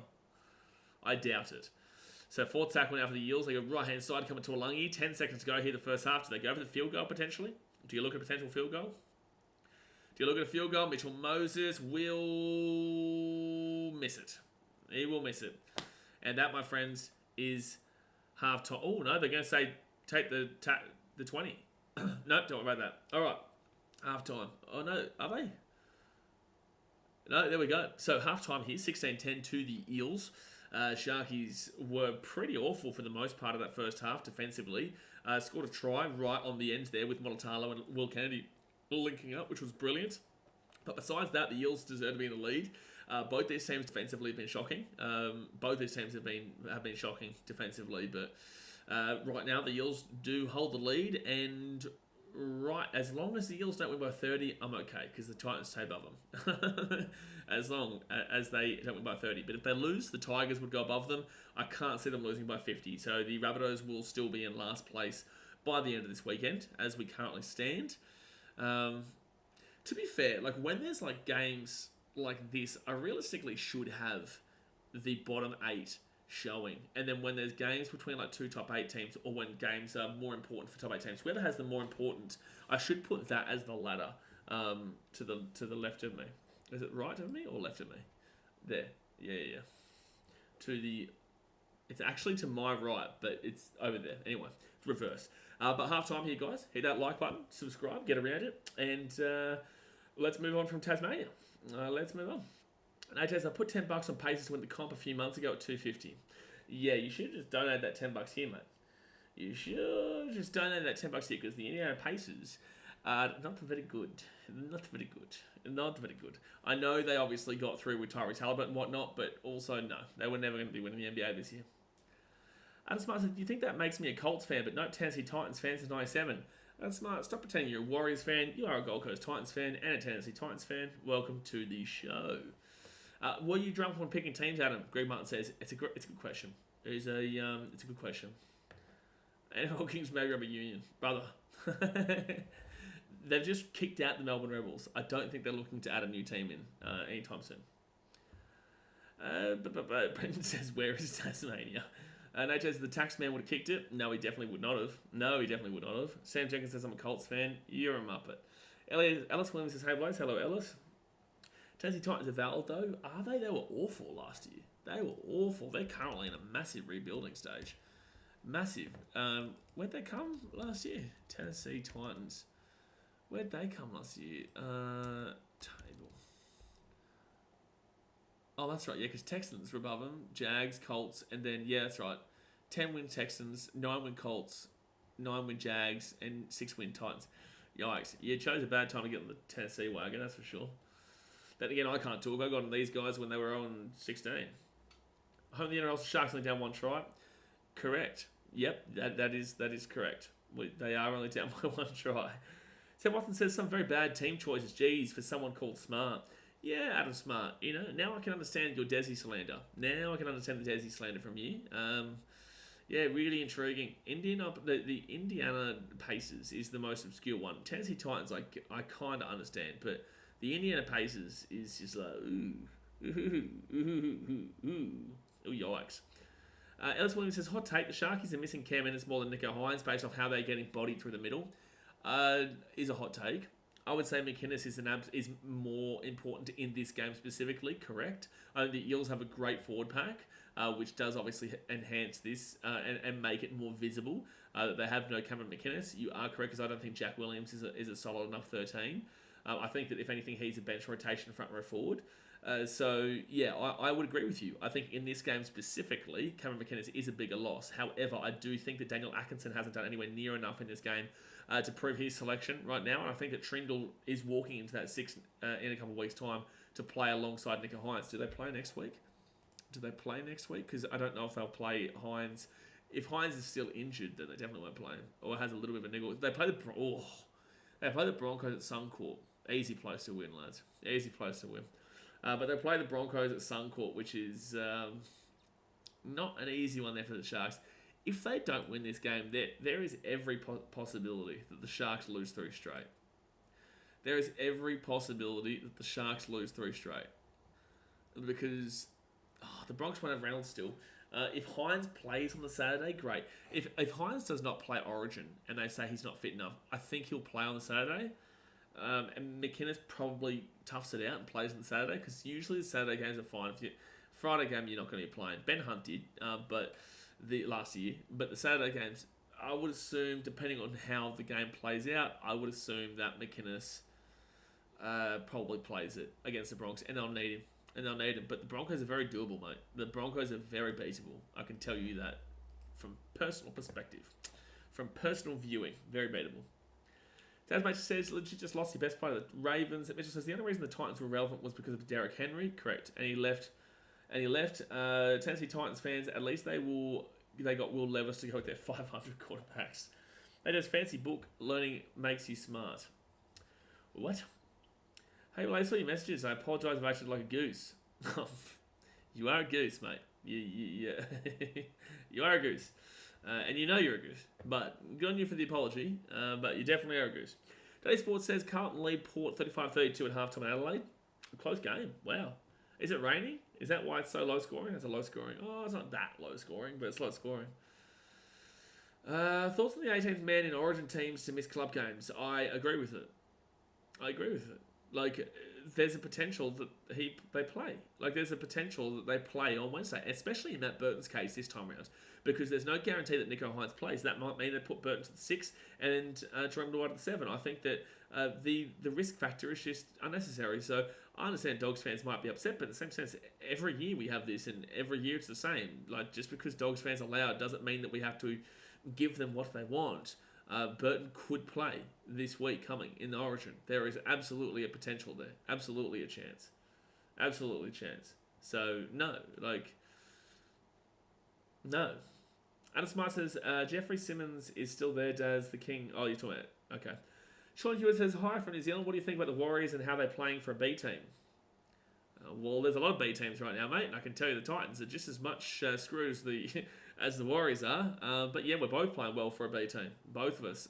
Also, the Rabbitohs are playing kind of, maybe not so much for the B team at the moment. They were, but yeah, there's a few teams kicking around right now with B teams, and the B teams are cracking on, you know. So yeah, I'm proud of my boys. So I would assume that you'd be proud of your boys too.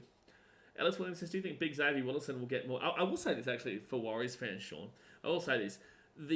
And this is not directed at you, Sean, but Warriors fans really lack context and really lack the understanding to actually acknowledge that the league is not just Warriors. Like, Warriors fans keep saying, oh man, look what we're doing with all these injuries. It's like, hello, every single team right now is depleted significantly. And then for Warriors fans to say, we don't care about other teams, we only care about our team, but then demand people to look at the Warriors injuries, it's like, mate, the Titans have got no Jimmy Jolliffe, no Tina Fa'asuamaleaui, no Kieran Foran, no Tanner Boyd, no Harley Smith-Shields, no Philip Sami, no Jaden Campbell, no AJ Brimson. Our entire team is depleted. We just beat the Bronx at Suncorp. So, this is not me having to go at Sean, but it's just me saying to Warriors fans, wake up to yourselves. You're not the only teams with it. You're not the only team with a lot of injuries right now. You have a lot of injuries for sure, a significant amount, one of the worst in the competition. But the key words there is one of. There are other teams that are currently struggling for injuries as well. It's not just Waz. It's not.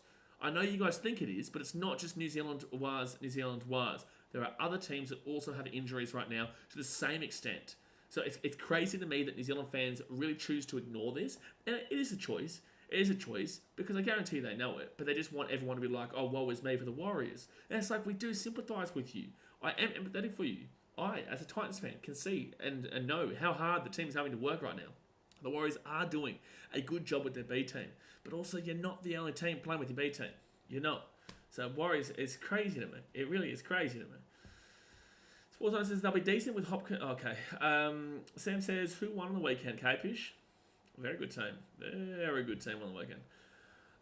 Flurry says, when did the Sharks fall off a cliff last year? The Sharks fell off a cliff last year in the finals. They have not won a game at Shark Park in the finals since 2008.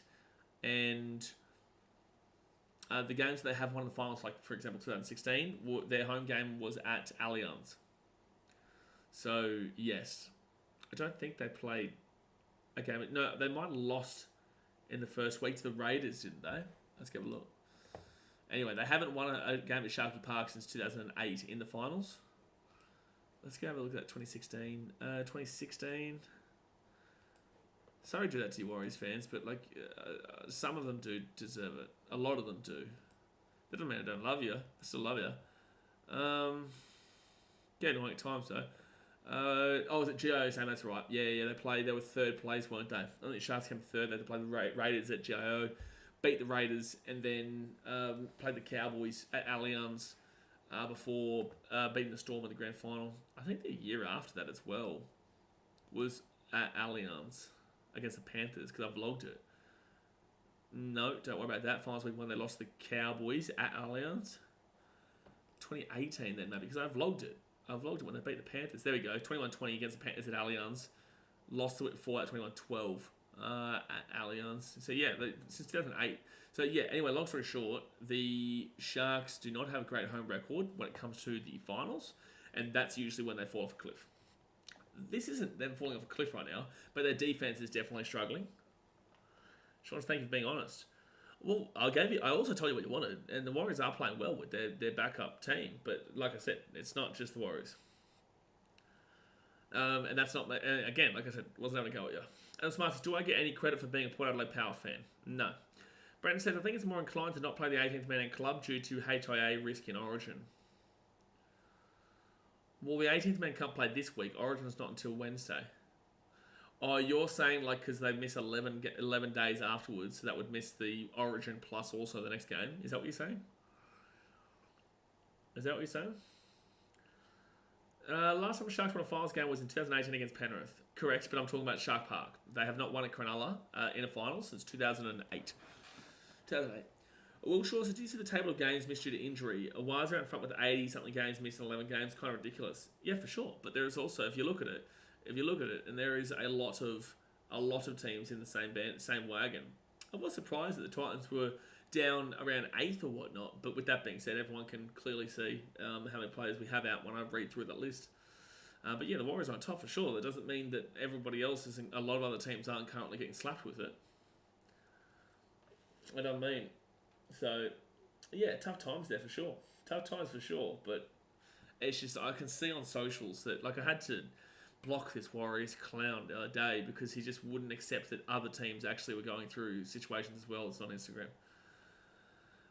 Brett Neslick says, can't risk the man playing club in case there's a HIA in the Origin game and need to bring them on. Oh, I get what you mean. Yeah, that too. That is definitely a point to be made for. That too. But look, Monotalo, actually, what's the Supercoach scores looking like? Let's go have a look. Let's go have a look here at the old Supercoach scores. Because Monotalo would have gotten something, I guess, but nothing crazy. I think he said Hines. Oh, he's got 48. It's actually not bad. Blaze Talangi has 0, so Talangi's not even playing. Lovely. So my team this week, I have 1, 2, 3, 4, 5, 6, 7, 8, 9, 10, 11, 12, 13, 14. I have 14 players playing, so I only miss out 3. Which is probably better than a lot of other people. I'm captaining Tedesco. I'm going to VC. I'm VCing Moltalo, so if he goes and scores a try and gets like 130, I can put him as the loop. The old loop. Yeah, there is the vlog. The last Titans Broncos vlog on Sunday. Jay, it was a great vlog. Great time to be alive. Very good time to be alive. It was really funny to watch someone kick the living shit out of a chair there at Suncorp. They were not happy. There was one guy who was off his rocker, angry. There was also another guy that was having a crack at me over there. I think it was at everyone, but it could have definitely been towards me too. But there was a guy that was having a crack at me to my right. I was having a good time. Sam was there. He would have enjoyed it with his screeching, with his screaming. But you know what we're doing? We're about to get back in here for the second half. That's what we're about to do. The Eels and the Sharks are out in the field right now, guys. 40 minutes to go here of this game. 16-10 to the Eels. Hit that like button, subscribe, and hopefully we get a cracker of a finish here so that we can have a good Thursday night. And then we've only got one game tomorrow too, guys. Not a 2-game slate tomorrow. We've only got the one game tomorrow. So, yeah. Sam, actually, I should ask you, that guy that was like over, like in front of us, probably like 11 o'clock or maybe even 10 o'clock in front of us on the other side, was he having a go at me? Was he having a go at everybody? I can't remember. All I knew was that he was, and there was one over there, but I pissed off that entire section, to be fair. All right. So, second half started here, and Toby Rudolph will get his ball here to the 15. I was counting every time you fist pumped the air. It was great fun. Is that after tries and whatnot? The second tackle here at the 25 of the Sharks. He was looking at me, but I think it was everyone. You wouldn't have known if he was directly looking at you because you're right next to me, mate. So that's why I'm saying, like, he's looking in this vicinity. You can't tell the distance from there whether he's looking at you right there or me right here, mate. It's not possible to see exactly who they're looking at when you're right next to the other person from that distance. So that means he was just looking at the vicinity, and we're assuming that it was us. You muppet. You're a muppet. You're a muppet. Oh, man, Sam. Third tackle here. The guy was like 50 metres away, mate. That's right. Brandon says, yo, just send this emoji, same as my display pic. EL Slabber. Leave Stoner Boy alone. Yeah, I definitely will, Sam. But the thing is that you weren't then, so it's like, also don't incriminate yourself here on stream. Fifth tackle here at the 45. You weren't then, so I reckon he was just going at whoever was screaming at him, to be fair. But he definitely was looking down in our direction. Alright, so it's going to be the Sharks now who bring this ball out here to the 15 through Molatalo. Adam Smart says, the North Island fans, us South Island fans are a lot more respectful. Hashtag Walker Brothers Parramatta saying here first. Idiot. You're an idiot. Fun fact, I think it was Clarkey suggesting that the Walker Brothers would go to Ipswich. I think it was. I think Dane was talking about Walker Brothers potentially, like, maybe go to Ipswich, but talking about, like, their solid game and with the short dropouts. But I said to him, like, the short dropouts are kind of ended. So Bryce Cartwright passed his HIA, by the way. But have you guys noticed that the short dropouts nowadays aren't as prolific this year as they were last year? Teams have started to go for the longer kick option more, and it's not just short dropout after short dropout. Teams have gotten a lot more smarter with it. But Adam, North Island versus South Island, this is why we need a rivalry. This is why we need the second New Zealand team, man. I disagree with Papua New Guinea getting it, man. I really think that New Zealand should have got that second team before Papua New Guinea. Ultron says best scoring 13 counts in Supercoach. Oh, best scoring 13 counts in Supercoach this week. So your worst scorers in your 17 drop out. Well, I've got 14 players. So. Oh, good. Blaze Lungy currently on 0. So he can drop out. He can drop out, mate. He can drop out. That's for sure. That is for sure. Fit tackler at the 40. Mitchell Moses. He'll kick that ball down into the corner. It will be Will Candy. Grabs it at the 5. I got myself a new jersey. Oh, did ya? Oh, good stuff, Sam. How much did you end up paying for it?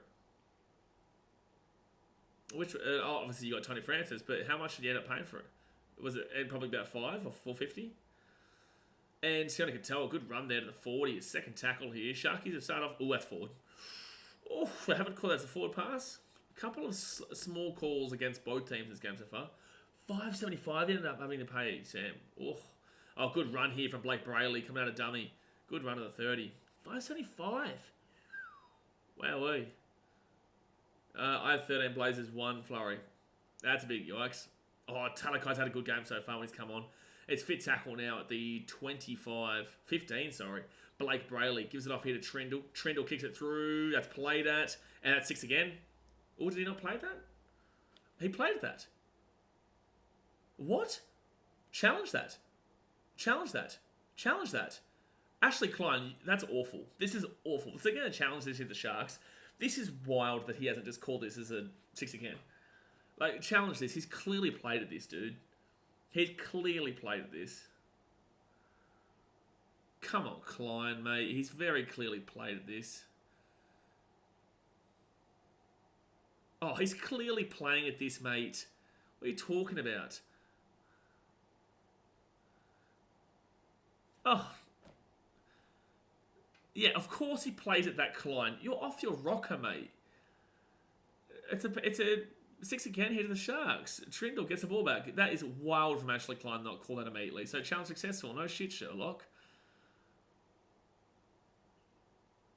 And waiting for the restart, continue play. Clyde, just admit you're wrong, mate. Come on, man. Just admit you're wrong. Cabbage is robbed. Why are you putting a robbery there? The correct call has been adjudicated. They challenged it. They shouldn't have had to challenge it, but they did challenge it nonetheless. Yeah, 575 is wild, but you do love a bit of Tony Francis, so...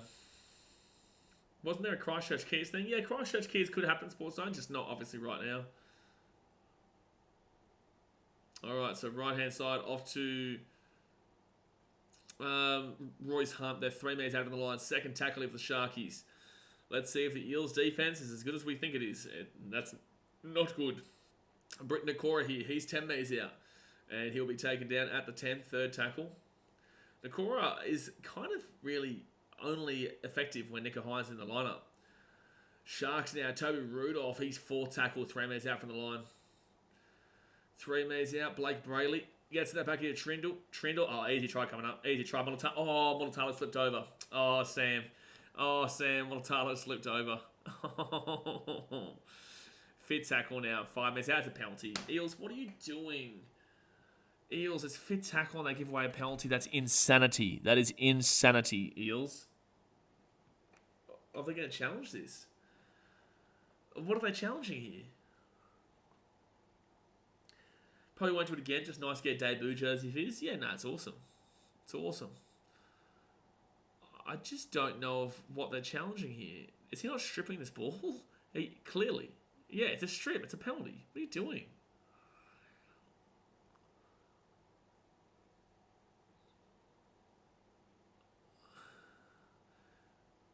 Well, Penasini has his arm around it.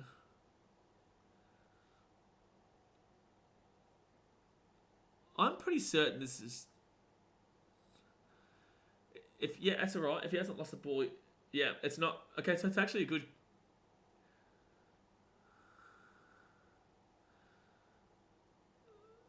The challenge by Parramatta is successful. It's just fit tackle, though.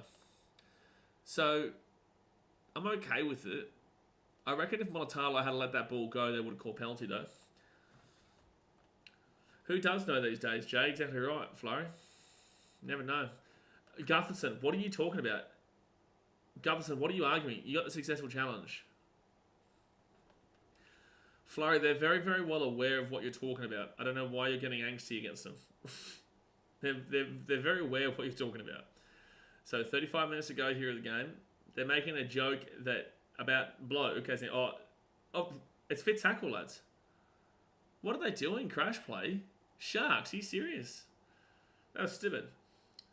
Sam, you'll get the Townsend Titans jersey next year for sure. Townsend will not be here.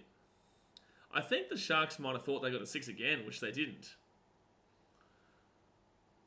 Alright, so Eels ball here. First tackle, 9 metres out from their own line. I'll be safe and so, Brandon, not to reach around. Oh, that's a J.H. kind of thing to do. Fit tackle, hit up. Really good stuff. Oh, penalty to the Eels. That was awful from the Sharks, man. Awful. The decision making there. Awful from the Sharks, man. Dead set. Like, to do a hit up on fit tackle and then to give away a penalty immediately, and I think it was Royce Hunt again as well. That's awful, eh? Okay, here we go. Pressure on net. No, it's Blake Brayley, sorry. It's not Royce Hunt. And there was barely even any kind of crusher there. Alright, so 3 penalties to 2 so far, Parramatta's way. Alright, so Eels now, left-hand side of Moses. Moses hit to Sean Lane. Sean Lane's definitely kind of fallen off comparatively to where he was a few years ago in their grand final year, 2022. Second tackle now at the halfway point. Brenton hands the ball. At least we've got a close game here. That's all you want, man. You know, especially in a game that injury affected and origin affected. Oh, disagree with that one, man. Junior Borlow's milked that. 6 again here for the Eels. First tackle now, 31 metres out here from the line. First tackle now, 30 metres out. Left-hand side, gives it off here to Dylan Brown. Brown's away. Can't get the offload away. Didn't do it, though. Second tackle here, 15 metres out. Don't know why Eels fans are booing. There was nothing wrong with what happened just then. Mitchell Moses now gives it off to Bryce Cartwright. Cartwright here at the 10, and he'll be taken down. I'm actually surprised that Moses can get first game back. Yeah, Moses has been good. Not been a fan of Gutho. 6 again here. Oh, Klein, come on. So Dylan Brown here, 10 metres out. Now be 5 metres out, first tackle. I'm really not a fan of Ashley Klein as a referee. Like, I know people have a really distaste for him, but I don't tend to look as negatively as a lot of other people do. I mean, he scored a 6 again. So 3 metres out of the line, off to... Oh, he's run... Oh, Sean Lane! Oh, that's a great tackle by Blake Brayley. That's a great tackle by Blake Brayley. At the back now to Mitchell Moses. Moses here, they've got numbers galore. Junior Bolo. Try time. That was too easy. They had numbers to the right-hand side. Sharks' defense is awful. I'm sorry, this team cannot win the premiership with this defense. I'm sorry, but this team cannot win the premiership with this defense. Like, I understand Junior Bolo is a big bopper. I understand he's a really, really tough human being. But I'm sorry, there's like 5 Sharks players here. The best player was actually go out to the right here. They actually had the numbers out there, the Eels. The Sharks have been down on all night out there. But instead, Junior Baller runs it, and there's 5 players here. Like, I'm sorry, Junior Baller should never be scoring that try. I don't care how big you are, I don't care how good you are. The Sharks' defense needs to be way better than that. That's awful. Like, Teague Wilson, Braden Trindle, both... Teague Wilson holds on to him. Braden Trindle bounces off him. Like, again, Junior Baller's a big bopper. But, like, that shouldn't be happening.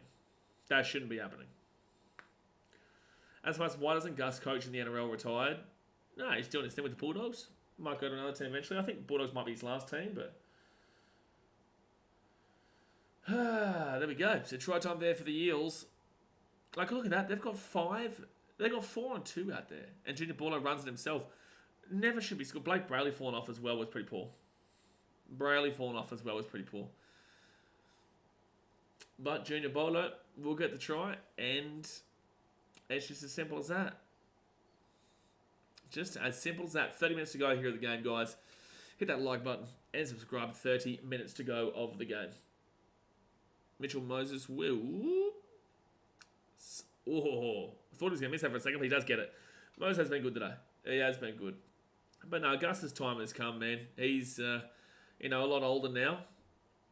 Like, I just want to see him do the Origin hype up. The final word, isn't it? Final word. We all love that. If he did the final word, that'd be beautiful. We all love the final word. Brett Elliott says, Gus pretty much runs the show for the Dogs in the background. He don't need a coach. Yeah. Gus is literally the guy behind everything Dogs. Everything Bulldogs. Obviously, that's what his job is nowadays. He did it with Penrith, and then he went to the Warriors, and then, unfortunately, COVID happened, which meant that he couldn't do what he needed to do at the Warriors, and then the Bulldogs were lucky enough to snap him up after that. Logan says, what do you think about Papua New Guinea team? We've kind of spoken about it already, but we'll go again a little bit. Apparently, there will be incentives to go over there to be part of the team, but that I feel would make it a holiday team for a few years and then leave. Oh, that's a ridiculous statement, that last little bit. I wouldn't say Papua New Guinea is a holiday team. Papua New Guinea is not necessarily a safe place, so I will disagree completely with the holiday team. But I will say that in regards to the incentives, it will help out and get us to getting some big-time players. But with that being said, Papua New Guinea aren't going to be utilised as bringing over the likes of Nathan Cleary and Sam Walker and, Tom Trbojevic, Reece Walsh. They're not bringing those kind of guys over. But they will bring guys over that want to prove themselves and put themselves into a good stead. They'll get a good bit of money there, but with that being said, I heavily disagree with the holiday team nature. No one's going to Papua New Guinea for a holiday. No one. Will Shaw says, 5 tacklers all with a good shot at Bolo. Sharks seem like they are carrying last week's divots. Correct. Absolutely, Will Shaw. That's what I was saying. Terrible defence. Flurry says, Justin Olam said that Papua New Guinea is a bad idea. Yeah, if Justin Olam is saying Papua New Guinea is a bad idea, then it's probably a bad idea. Because he'll go to Papua New Guinea and he'll love it, but yeah, no. Alright, so Monotalo, he'll be taken down here at the 40. Good run here by Brayley. Brayley hit a Braden Hamlin-Ueli, and Hamlin-Ueli will be taken out at the halfway point. It could be good to see, like, the Papua New Guineans playing for their team and whatnot, but I tell you what, not many people are going to feel safe going to those games. Last year, I don't think Tweed or Burleigh, one of the two teams, didn't want to travel. Oh, no, it wasn't Tweed or Burleigh. It was like East Tigers or Capras or something. I can't remember. But, yeah, they didn't go over because they didn't feel safe or something like that. I did hear Fittler was looking at Parramatta job. No, Fittler wasn't put on the Parramatta. No, it was Alex McKinnon who said, oh, they're right-hand side here. And defense, Sharks. Oh, that was actually a good tackle. Good tackle there. Penasini taking down at the 40. The defense for Penn City to get that spot wasn't great, but then Mo's going to kick it through. Kennedy, you got to get back, Kennedy. And he does get it. And it'll be a good tackle there by the Eels. Good chase through by Bailey Simonson. Really good chase through by Bailey Simonson. 22-10 here with a dropout to come. They would need to build a purpose safety stadium. No, they'll still use the same stadium that they have. Apparently they're looking to utilise Cairns as like a home base with a couple of games of Papua New Guinea a season. But I can tell you right now, the games that they'll play will be against teams that have Papua New Guineans in it. So, you might see teams like the Storm. Sharks can go for the short here. Short drop out. And, that's a knock on there from the Eels. Who touched this? Oh, they're going to say knock on from Motatala first. Knock on from Motatala first. Too much unrest in the South Pacific Islands at the moment. Well, I would have liked the fact if they were going to bring Papua New Guinea in to involve Fiji, Samoa and Tonga, big parts of the game, you can utilise some games in Papua New Guinea, some games in Fiji, one game in Nuku'alofa and one game in Apia. I think that would have been great to involve everybody because apparently they're already using a base in like Cairns. So I would have preferred that, but it is what it is. Yeah, I don't think players will want to move their family to Papua New Guinea, not that safe outside of hotels. Correct. That's why I say, as an away fan who goes to every game at the Titans, I would not feel safe going to away games there. They're looking to go for the 2 here, so they got a penalty here, the Eels. They're out to the right-hand side. I wouldn't be going for the 2 out there. It's not really a guarantee. They're out to the right-hand side. They are going to take the 2. They are going to take the 2. Okay, well, you better hope that it goes through or at least goes dead. But Will Shaw says, how's the P that sounds like a B work in some names? How do you know when to use it? It's just Islanders, man. Islanders, there's a lot of different, obviously, notions behind it. I didn't know that Junior Bolo was Bolo until the commentary spoke about it. I think it's mainly Samoans, isn't it? I think it's mainly Samoa. If you move the team to Cairns, there's not really Papua New Guinea team, to be fair. Correct, but they'll bring a couple of games to Papua New Guinea. It's like, instead of making it a Papua New Guinea team basing out of Cairns, they should just take some games to Papua New Guinea. Like a game or 2 a season or whatever, But it's political. It's because they want to kind of get in with the Papua New Guinea government. We're not going to get into politics of it. Oh, it's not going to last long, Chad. You can tell that. I don't think it'll be 5 minutes. So Mitchell Moses here, going for the 2 to make it 24-10. You'd better hope you get this, Eels, because I don't agree with this. Mitchell Moses will just get it. So it will be 24-10 here with 26 minutes to go. And it must be just like Chicago, don't leave the hotel. Disagree with you. I've been in Chicago. I've walked around those streets at 1 in the morning. As long as you're not in the bad areas, which you don't need to be. If you're in a bad area, that means you're looking for it because you don't need to be there. You don't need to be on the south side of Chicago in the streets. You don't need to be in those areas. You don't need to be out in the west side of Chicago at night by yourself. You don't need to be out there in any reason. There's no reason to be there. So, no, I disagree. Chicago's not like that. If you're looking for trouble, you'll find it. You'll absolutely find it. If you're looking for trouble, you'll die. But if you're not looking for trouble, you're probably not going to find it. Well, you're not likely to find it, I would say. You're not likely. That's true. You could always fly over to play games there. Correct. 25 minutes to go here. Jack McDonald says, does the perennial whinging of Moses and Gutho explain why they get all the calls? It's probably a good shout. Also because they want the western side of Sydney to get one up. That's why Penrith have obviously gone big time over the last few years. They did develop really, really well, though. Second tackle here for the Eels. Yes, they do know how to complain for a call or 2. Second tackle here for the Eels at the 15. And they'll give it off here to Sean Lane. Oh, he's lost. It's gone backwards. It's fine. I don't think I'd say it's a good offload, but it was an offload. It was an offload. Also, Chicago hotels aren't in bad areas. Again, if you go looking for trouble and you're walking by yourself at 1 a.m. on the south side of Chicago or even downtown, yeah, you'll find it. But why are you out at 1 a.m.? What's the point of being out by yourself at 1 a.m.? What's the point? All right, so it's going to be Sharks through Motatalo. Gets his ball here at the 10. And he will bring it out to the 15. Flores says, how far is Fiji flight time? From Brisbane, it's about like 3 hours. 3 hours or so. From Fiji back here, it's about like 4. I think there's a big tailwind. Maybe not that long, but it's a couple of hours, yeah. 3 hours, I think it is. 3.5 maybe.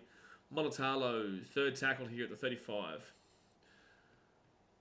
Jack says, who would build a hotel on the hood? Yeah, exactly right. And people have a really weird misconception about Chicago and just places in general. Left-hand side, and we're taking out the 45. So yeah, Fiji's not too far. Papua New Guinea is a decent trek. Papua New Guinea is actually quite a decent trek up, especially if you're from Melbourne or Sydney, or Canberra, or Auckland, actually. So Eels now at the 20, second tackle. Will Shores, they reckon most of the $600 million for Papua New Guinea team will go to security. Any harm that came to travelling supporters would spell the end of Papua New Guinea home games. Yeah, correct. And it's like, I understand that a lot of people, and I get told this all the time from Papua New Guineans, like, oh, you and Clarkey and Guru, and Cam Pilato, like, blah, blah, blah, you're all, like, famous here. And it's like, that's great and all, but it also causes a bit of a problem when you're sitting with the fans. It's great that they love us, and it's great they support the content that I do here and what Guru and Bloke do. Right hand side here, Moses. That's going to be a try time of the Eels. Try time of the Eels on the right hand side. And that Sharks defense down that left hand side today. Actually both sides. Both sides has been dreadful. That's really good work there from Mitchell Moses though. So 28-10 here with a kick to come from the sideline. Sharkies falling down. The Sharkies are having a bit of a struggle fest recently. A little bit of a struggle fest. Bit of a struggle fest. So 28-10 with the kick to come, but the Sharks they're not getting their numbers right. So is it Will Candy not telling them what they need to do at the back? Because Will Candy should be doing Candy also missed any tackle. I don't know what Candy was doing. So this is game over probably. I would assume so, mate. The Sharks don't look up to it, mate. They just don't look up to it. They just don't look up to it. Braden guys, the Eels are dominating. Go Eels. Like, they're okay. Their defense has been dreadful in this game. But with that being said, the Sharks have just been all over the shop defensively. All over the shop. Eels fans are now think they're going to win the comp again. It's just not how this game has gone. But they're doing much better than they have done in recent weeks. Logan says, Savlandis the other week said he doesn't think if it was an Australian-based Papua New Guinea team, it won't succeed. So I wonder what will happen. Oh, no, I'm not too sure. But I don't think it would work as well if it's a Papua New Guinea, Cairns-based Papua New Guinea team. Alright, so Mitchell Moses here from the right-hand side. 20 minutes to go here of the game, guys. 20 minutes to go. Hit that like button and subscribe. Sean holding his roots in that tackle on the sideline still. If they get this conversion, it's game over. If they miss this conversion, it could still be on. It's going to be an exhausting week for the bye this weekend. Yeah, a lot of games the bye has to play. So Mitchell Moses here from the right wing will miss the kick. So we'll say 18. It's going to be too tough, surely, for the Sharks to come back from this one. But with that being said, it is 18 points. Chat McDonald says, if Papua New Guinea NRL players could be Papua New Guinea residents for tax purposes, then players earning $500k plus would make legit hundreds of thousands of dollars more net than they would at another club. So they have said this, that apparently it would be tax-free to encourage players to go there. Apparently. But it's like, you're not taking your family to Papua New Guinea. You're not taking your family to Papua New Guinea. Well, right now, guys, it's looking likely that the Sharks are going to end the weekend in third. Now, if Parramatta end up scoring 12 more points with the Sharks unanswering that, then the Eels would go back above the Titans. So, as a Titans fan, please keep it this way, Sharks. Please keep it this way. Jack McDonald says the only way I see players move to PNG. Yeah, so apparently they're thinking tax-free for players to travel there and to play there. Someone says it's going to be... That's right. I hate that Moses does make a difference. Of course he makes a difference. Of course Moses makes a difference. But what I do love with the Titans is that Tina makes a difference, Kieran Foran makes a difference, AJ makes a difference, JC makes a difference, Phil Summer makes a difference, but yet we still beat the Broncos and Suncorp. So, teams still are able to utilise their next man up mentality The Eels just haven't been able to do that. If Moses is out, the Eels are cooked. Eels are cooked. And that's out in the full there from the Eels. That's out in the full. If Moses is out, the Eels are cooked. So they need him to stay healthy the entirety of the season. So what says, what happens with Supercoach this week? What do you mean? Well, there's a bye against head-to-head leagues, but in regards to the overall league, it still counts, but you only have your highest scoring 13. I have 14 players, which means that I will probably drop out Blaze Lungy, because I don't think he's... Has Blaze Lungy played today? I don't think Blaze Lungy has actually played today, lads. And Sharks on the right-hand side here, taken down 28 metres out of the line. Blaze Lungy has not played today. He's still on 0 points to coach. I haven't seen him. He has not played. Top 13 players out of year 17 shows it. Top 13 players that can score. Trindle at the back here too. Kyle Ero, I don't think he's had a great game tonight at all. Fit tackle now, 10 metres out. 19 minutes to go here. Out to Braden Trindle. Trindle's going to whack that ball across. And Jesse Ramian, that's a knock on there from the Eels, and that's going to be a penalty. Penalty to the Sharkies. He's offside. That doesn't usually get called, but okay. If McInnes plays, could be a different game as well, even if Moses plays, key players always make a difference. I agree. I think if McInnes plays, Hines, I don't necessarily know, but in regards to McInnes, I agree. I think McInnes has been the biggest loss in this game. All right, Blake Brayley to Daniel Atkinson. Atkinson's definitely inside, and try time. Well done, Atkinson. Well done, Atkinson. That's really well done. That's well done. I think Gutherson actually did pretty well defensively there. Gutherson was holding him up quite well and was doing really strongly to hold Atkinson out. I don't think Gutherson did anything wrong there, but Atkinson just fought hard enough for it. Probably the first thing we've really seen him do today, and scored the try there for the Sharkies. So maybe came back on here, 28-14 with the kit to come. I don't blame Gutherson for this. I blame Dylan Brown for missing that tackle. And yeah, I think Guther did everything that he possibly could. Everything that he possibly could. Blitzing him for 33 months. Appreciate you, bro. It says, last 2 weeks have been very humbly experienced, to be honest. Yes, it would be. Yes, it would be. Last week more so than this week. This week doesn't really tell me a great deal. It tells me your defense isn't up to scratch, that's for sure. Your defense isn't as good as we thought it was. You had the best defense. The Panthers whooped you last week. And then the Eels have gone and scored 28 this week. But then again, Eels have had players come back in. You've lost a couple of players. But I also don't believe that Nico Hines and McInnes should be the reason you're giving up 28 points to the Eels. But it also has shown that Moses with the Eels is a very different team. Trindle here. Does he get the key to make it a 12-point game? There's no way they're looking at this. They're waiting for confirmation here. There's a try. Okay, so we're still waiting. What's happening here?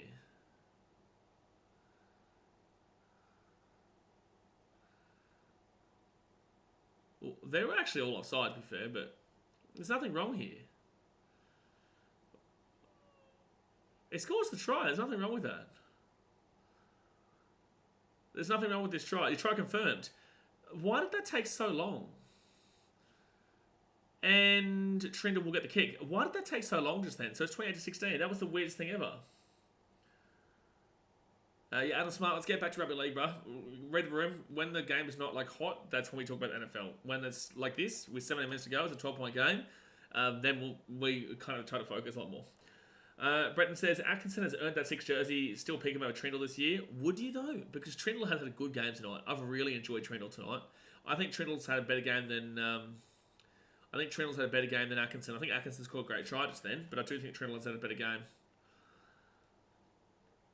And they do play the Broncos next week. Nico Hines might not play, so they might get another tester next week. Alright, so it'll be the Sharkies here who grab this ball 5 metres out from their own line. Will Kennedy to Oregon Kafusi, 13 metres out. Florency Harper against Francis. I think it was 6-8, wasn't it, Sam? Oh, he might be asleep. Surely he's not. He can win 2,500, not 3K if Montana scores. I think he's out for like 6-8. Third tackle here. Oh, Hammond the Oily looking for an offload. Couldn't get it though because Mitchell Moses was waiting for a third tackle. There's no way the Eels throw this one away. There's no way. Is it 6 to 8 weeks, Sam? Yeah, 6 to 8 weeks, thank you. So Teague Wilton, he'll be at the 45, fit tackle. Off to Trindle. And Trindle puts that ball up. Sharkies, knock on. Oh, penalty. To the Sharks. To the Eels, sorry. Yeah. Correct call. I thought he was going to call for a tackle without the ball. But it's a correct call. I think Brown has to get used to going back to 5'8". Of course he does. So I said this before the stream started. Of course he does. He's been playing halfback for so long. He has to get used to being back to the 5'8", which is his better position. Sando, number 33 months. Is anyone else higher than Blitzky and I? What are you talking about? Are you talking about what I think you're talking about in regards to being high? If so, I haven't heard you ever talk like that before, Sando. Regan Campbell-Gillard taking out the 30, second tackle. Something I feel was off last week to go from that Storm and Roosters game to that Penrith one. I don't know what happened. I do. 4 tackle, no. 33 months. Oh, yeah. Yeah, Dazzy. I think Jay. No. I think Truck and Daz the longest, I think. 4 tackle now, 8 metres out. Could be wrong. Yeah, there's a few, Santa. Right-hand side. But we appreciate you nonetheless. And it will be... for Hank Gowie taking down 10 metres out. Well, at least this is looking likely. Dylan Brown runs into the line. Well, Moses... over the sideline. Okay, well, this is looking at least likely that the Titans will be staying above the Eels. That'll be good. Oh, you're definitely up there, Blitzy. You and Sun are definitely up there. 15 minutes to go here, and the Sharkies will get the ball at the 10. Moses looked like he was... That was nice. That was nice from Moses. Just didn't work out. All right, so first tackle with the Sharks at the 15. You've still got time here, Cronulla. You've still got time. Old mate the Muppet, who was banned, will also be up there. Oh, are you talking about Viking Queen? Because he would be. He still gets his memberships every month. So third tackle here for the Sharkies. Now Oregon Kafusi gets his ball here to the 45. Good strong run. 4 tackle. I joined during Manly Sea Eagles 2021 finals. Right-hand side, Sharks. Hammond Uwelli gets the offload away. They're away here, the Sharkies. They're away. Jesse Ramian at the 30. At the 25. Sione Katoa, it's a try. The Sharkies have just scored, and they're well and truly back in this game. Oh my gosh. The Sharks are 28-20 with a kick to come. The Sharks are coming back here, lads. The Eels are doing very Parramatta things. This is Parramatta. This is Parramatta, ladies and gentlemen. This is Parramatta. So Jack Williams to Hamlin Uwelli with a fantastic flick out the back there to Britt Nakora, and then Nakora to Ramey, and then Ramey gets it off to Sione Katoa, and Katoa scores. Yeah, wrong winger, Sports Zone.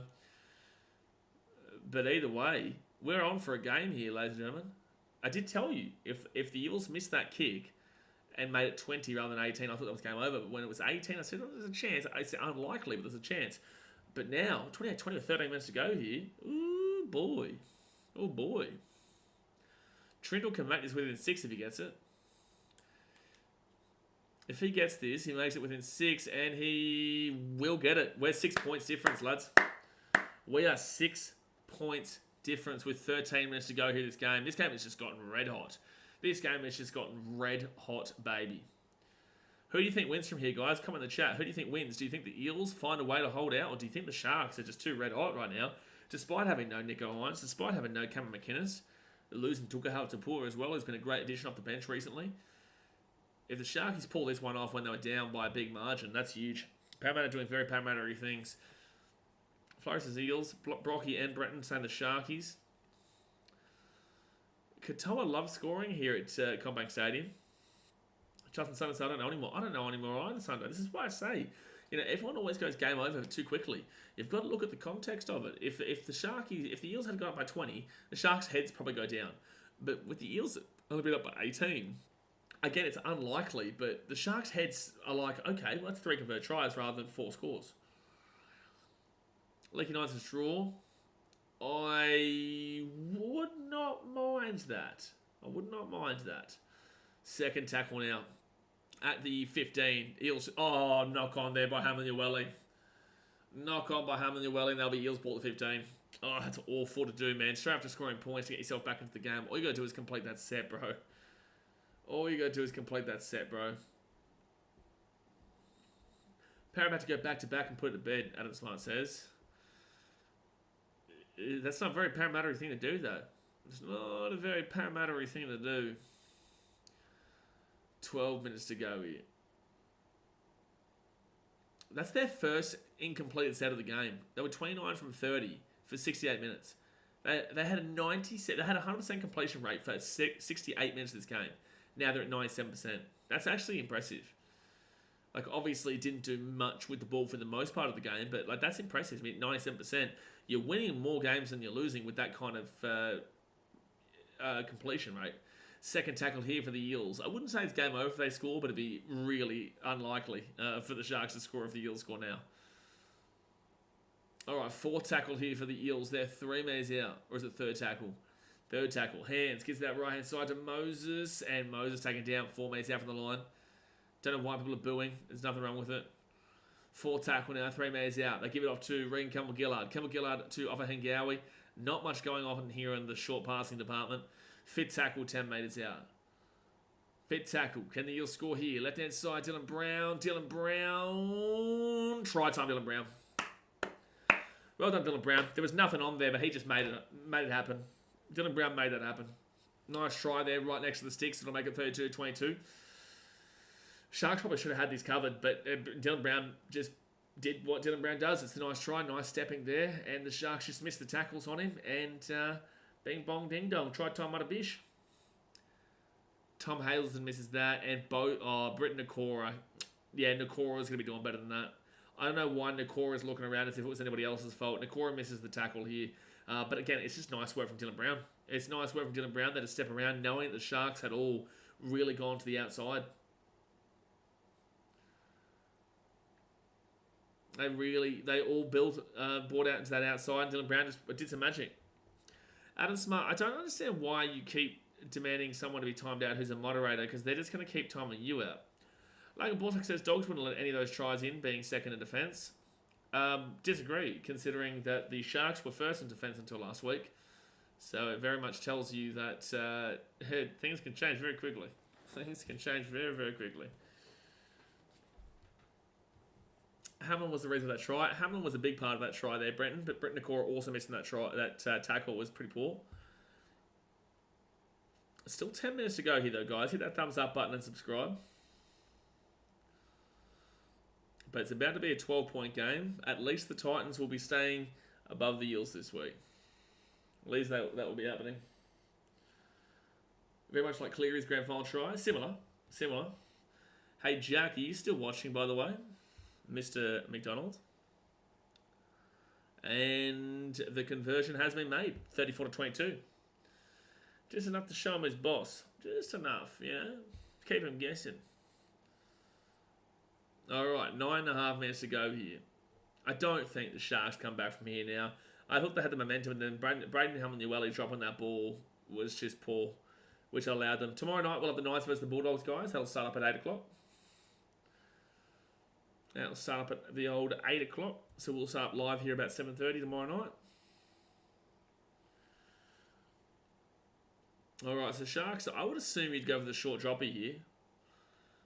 They don't do that, though. They go for the long one. I guess there's still 9.5 to go. You don't go for the short droppy.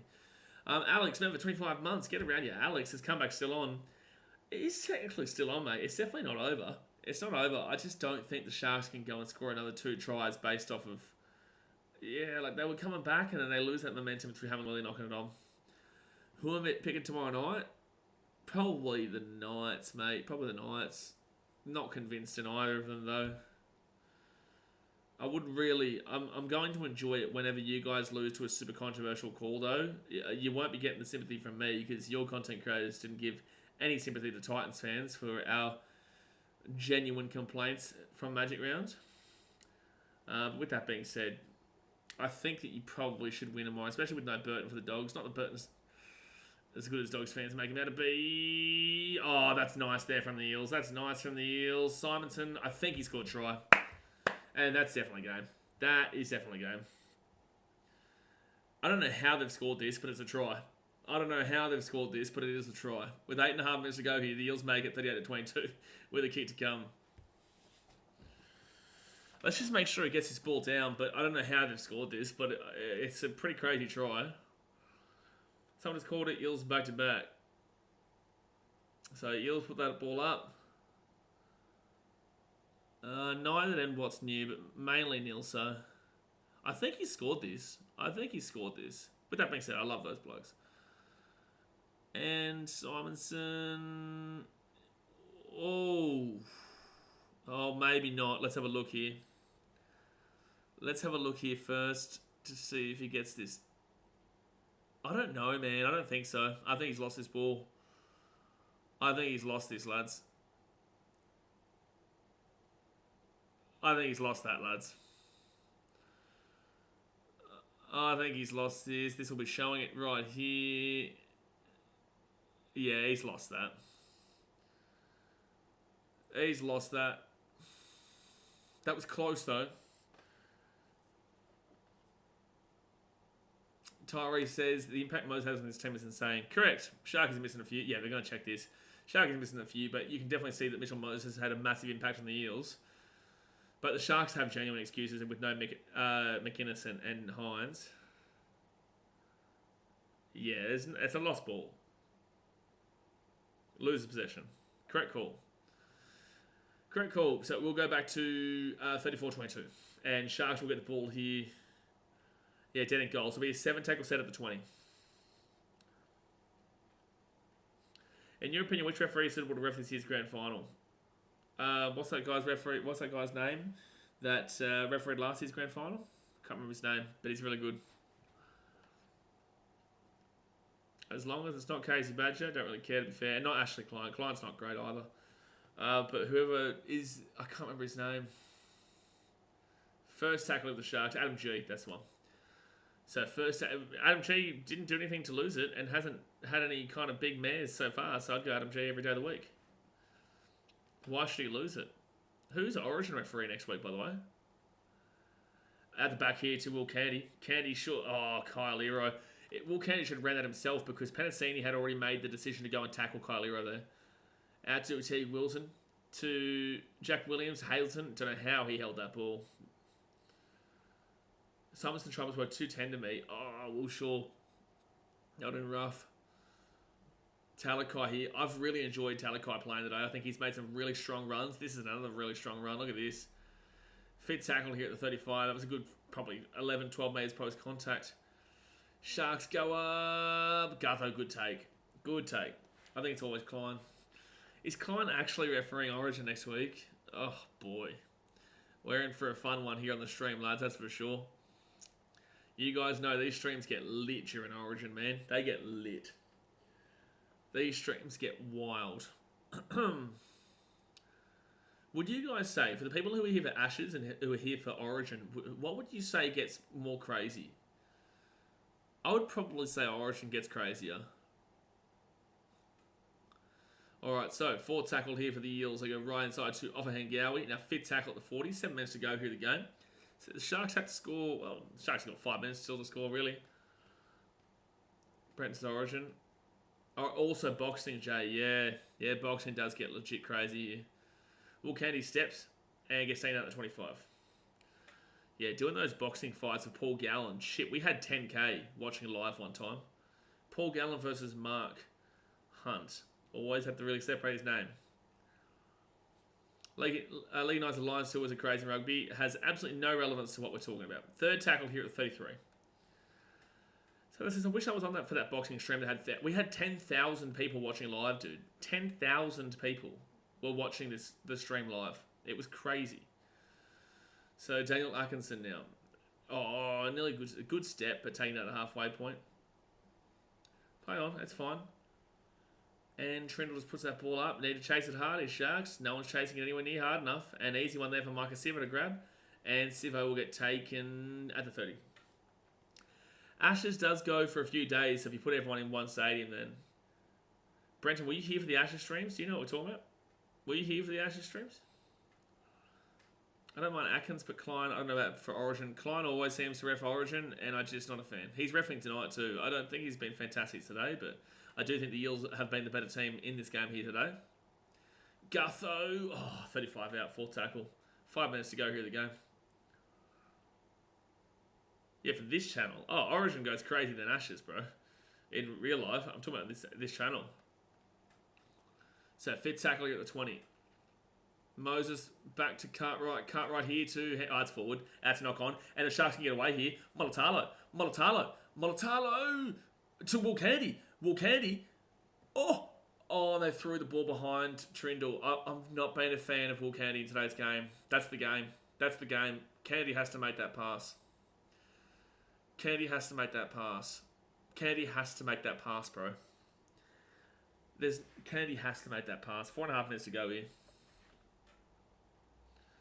Pansini down injured right now. Candy has to make that pass, man.